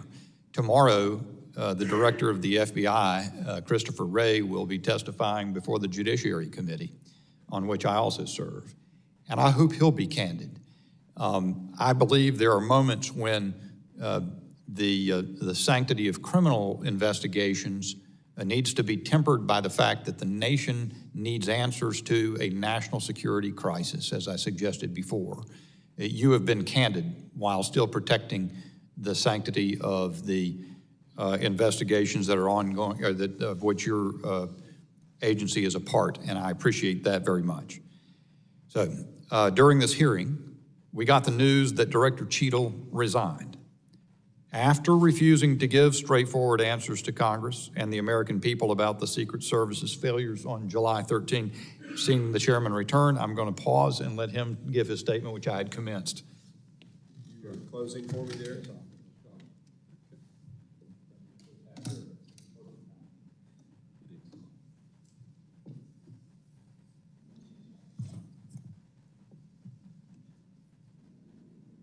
However necessary as it was, Director Cheadle's indisputably overdue resignation is only the first step on the path to accountability and reform. Today's hearing was a vital step in obtaining more information about what happened in Butler, Pennsylvania, but Congress has a lot of work ahead of us. I think today, as we've questioned these professionals who've served their communities and their states for their lifetime, we've discovered a lot of facts, particularly about the operation. Yesterday when we were on the site, we learned about the planning failures. Today we've learned about conducts of the operation failures, communications and things like that, people moving and maybe not notifying, those kinds of things. Secret Service making a decision to not stop the president when a guy's using a rangefinder and is described as suspicious looking. I just boggles the mind. We're going to continue to investigate the failures of the Secret Service. Our mission is very clear. We've got to get to the bottom of it. This can't ever happen again. I want to thank both of you for serving and for a very long testimony today. Thanks for sticking around and letting us. We're going to have lots of other people come in here, and we're going to get granular on all of this stuff. But this is the closest that anyone's come to taking the life of a president or a presidential candidate in over 4 decades. It can never happen again. It just simply cannot. So we're going to continue our fact-finding to figure out exactly how it happened, much like a after-action review would. Identify all those areas and ensure that Secret Service, whomever steps up to take that leadership role now, does so and addresses these things. Again, thank you, gentlemen, for being here. And if there are members, what often happens in our committee hearing, they'll have questions that come to them. They have a few days to generate written questions. Would you be open to us sending those to you and you just send a letter back with the answers in writing? Okay, thank you. I appreciate the affirmative nods. Again, thanks for being here. And I think both sides of the aisle did an amazing job. And you made some closing comments, Mr. Gray. Did you get a chance to? Okay, I'm sorry I missed them. I'm sure they were. Second shot, I can repeat myself. I'll go watch the tape. The committee stands adjourned.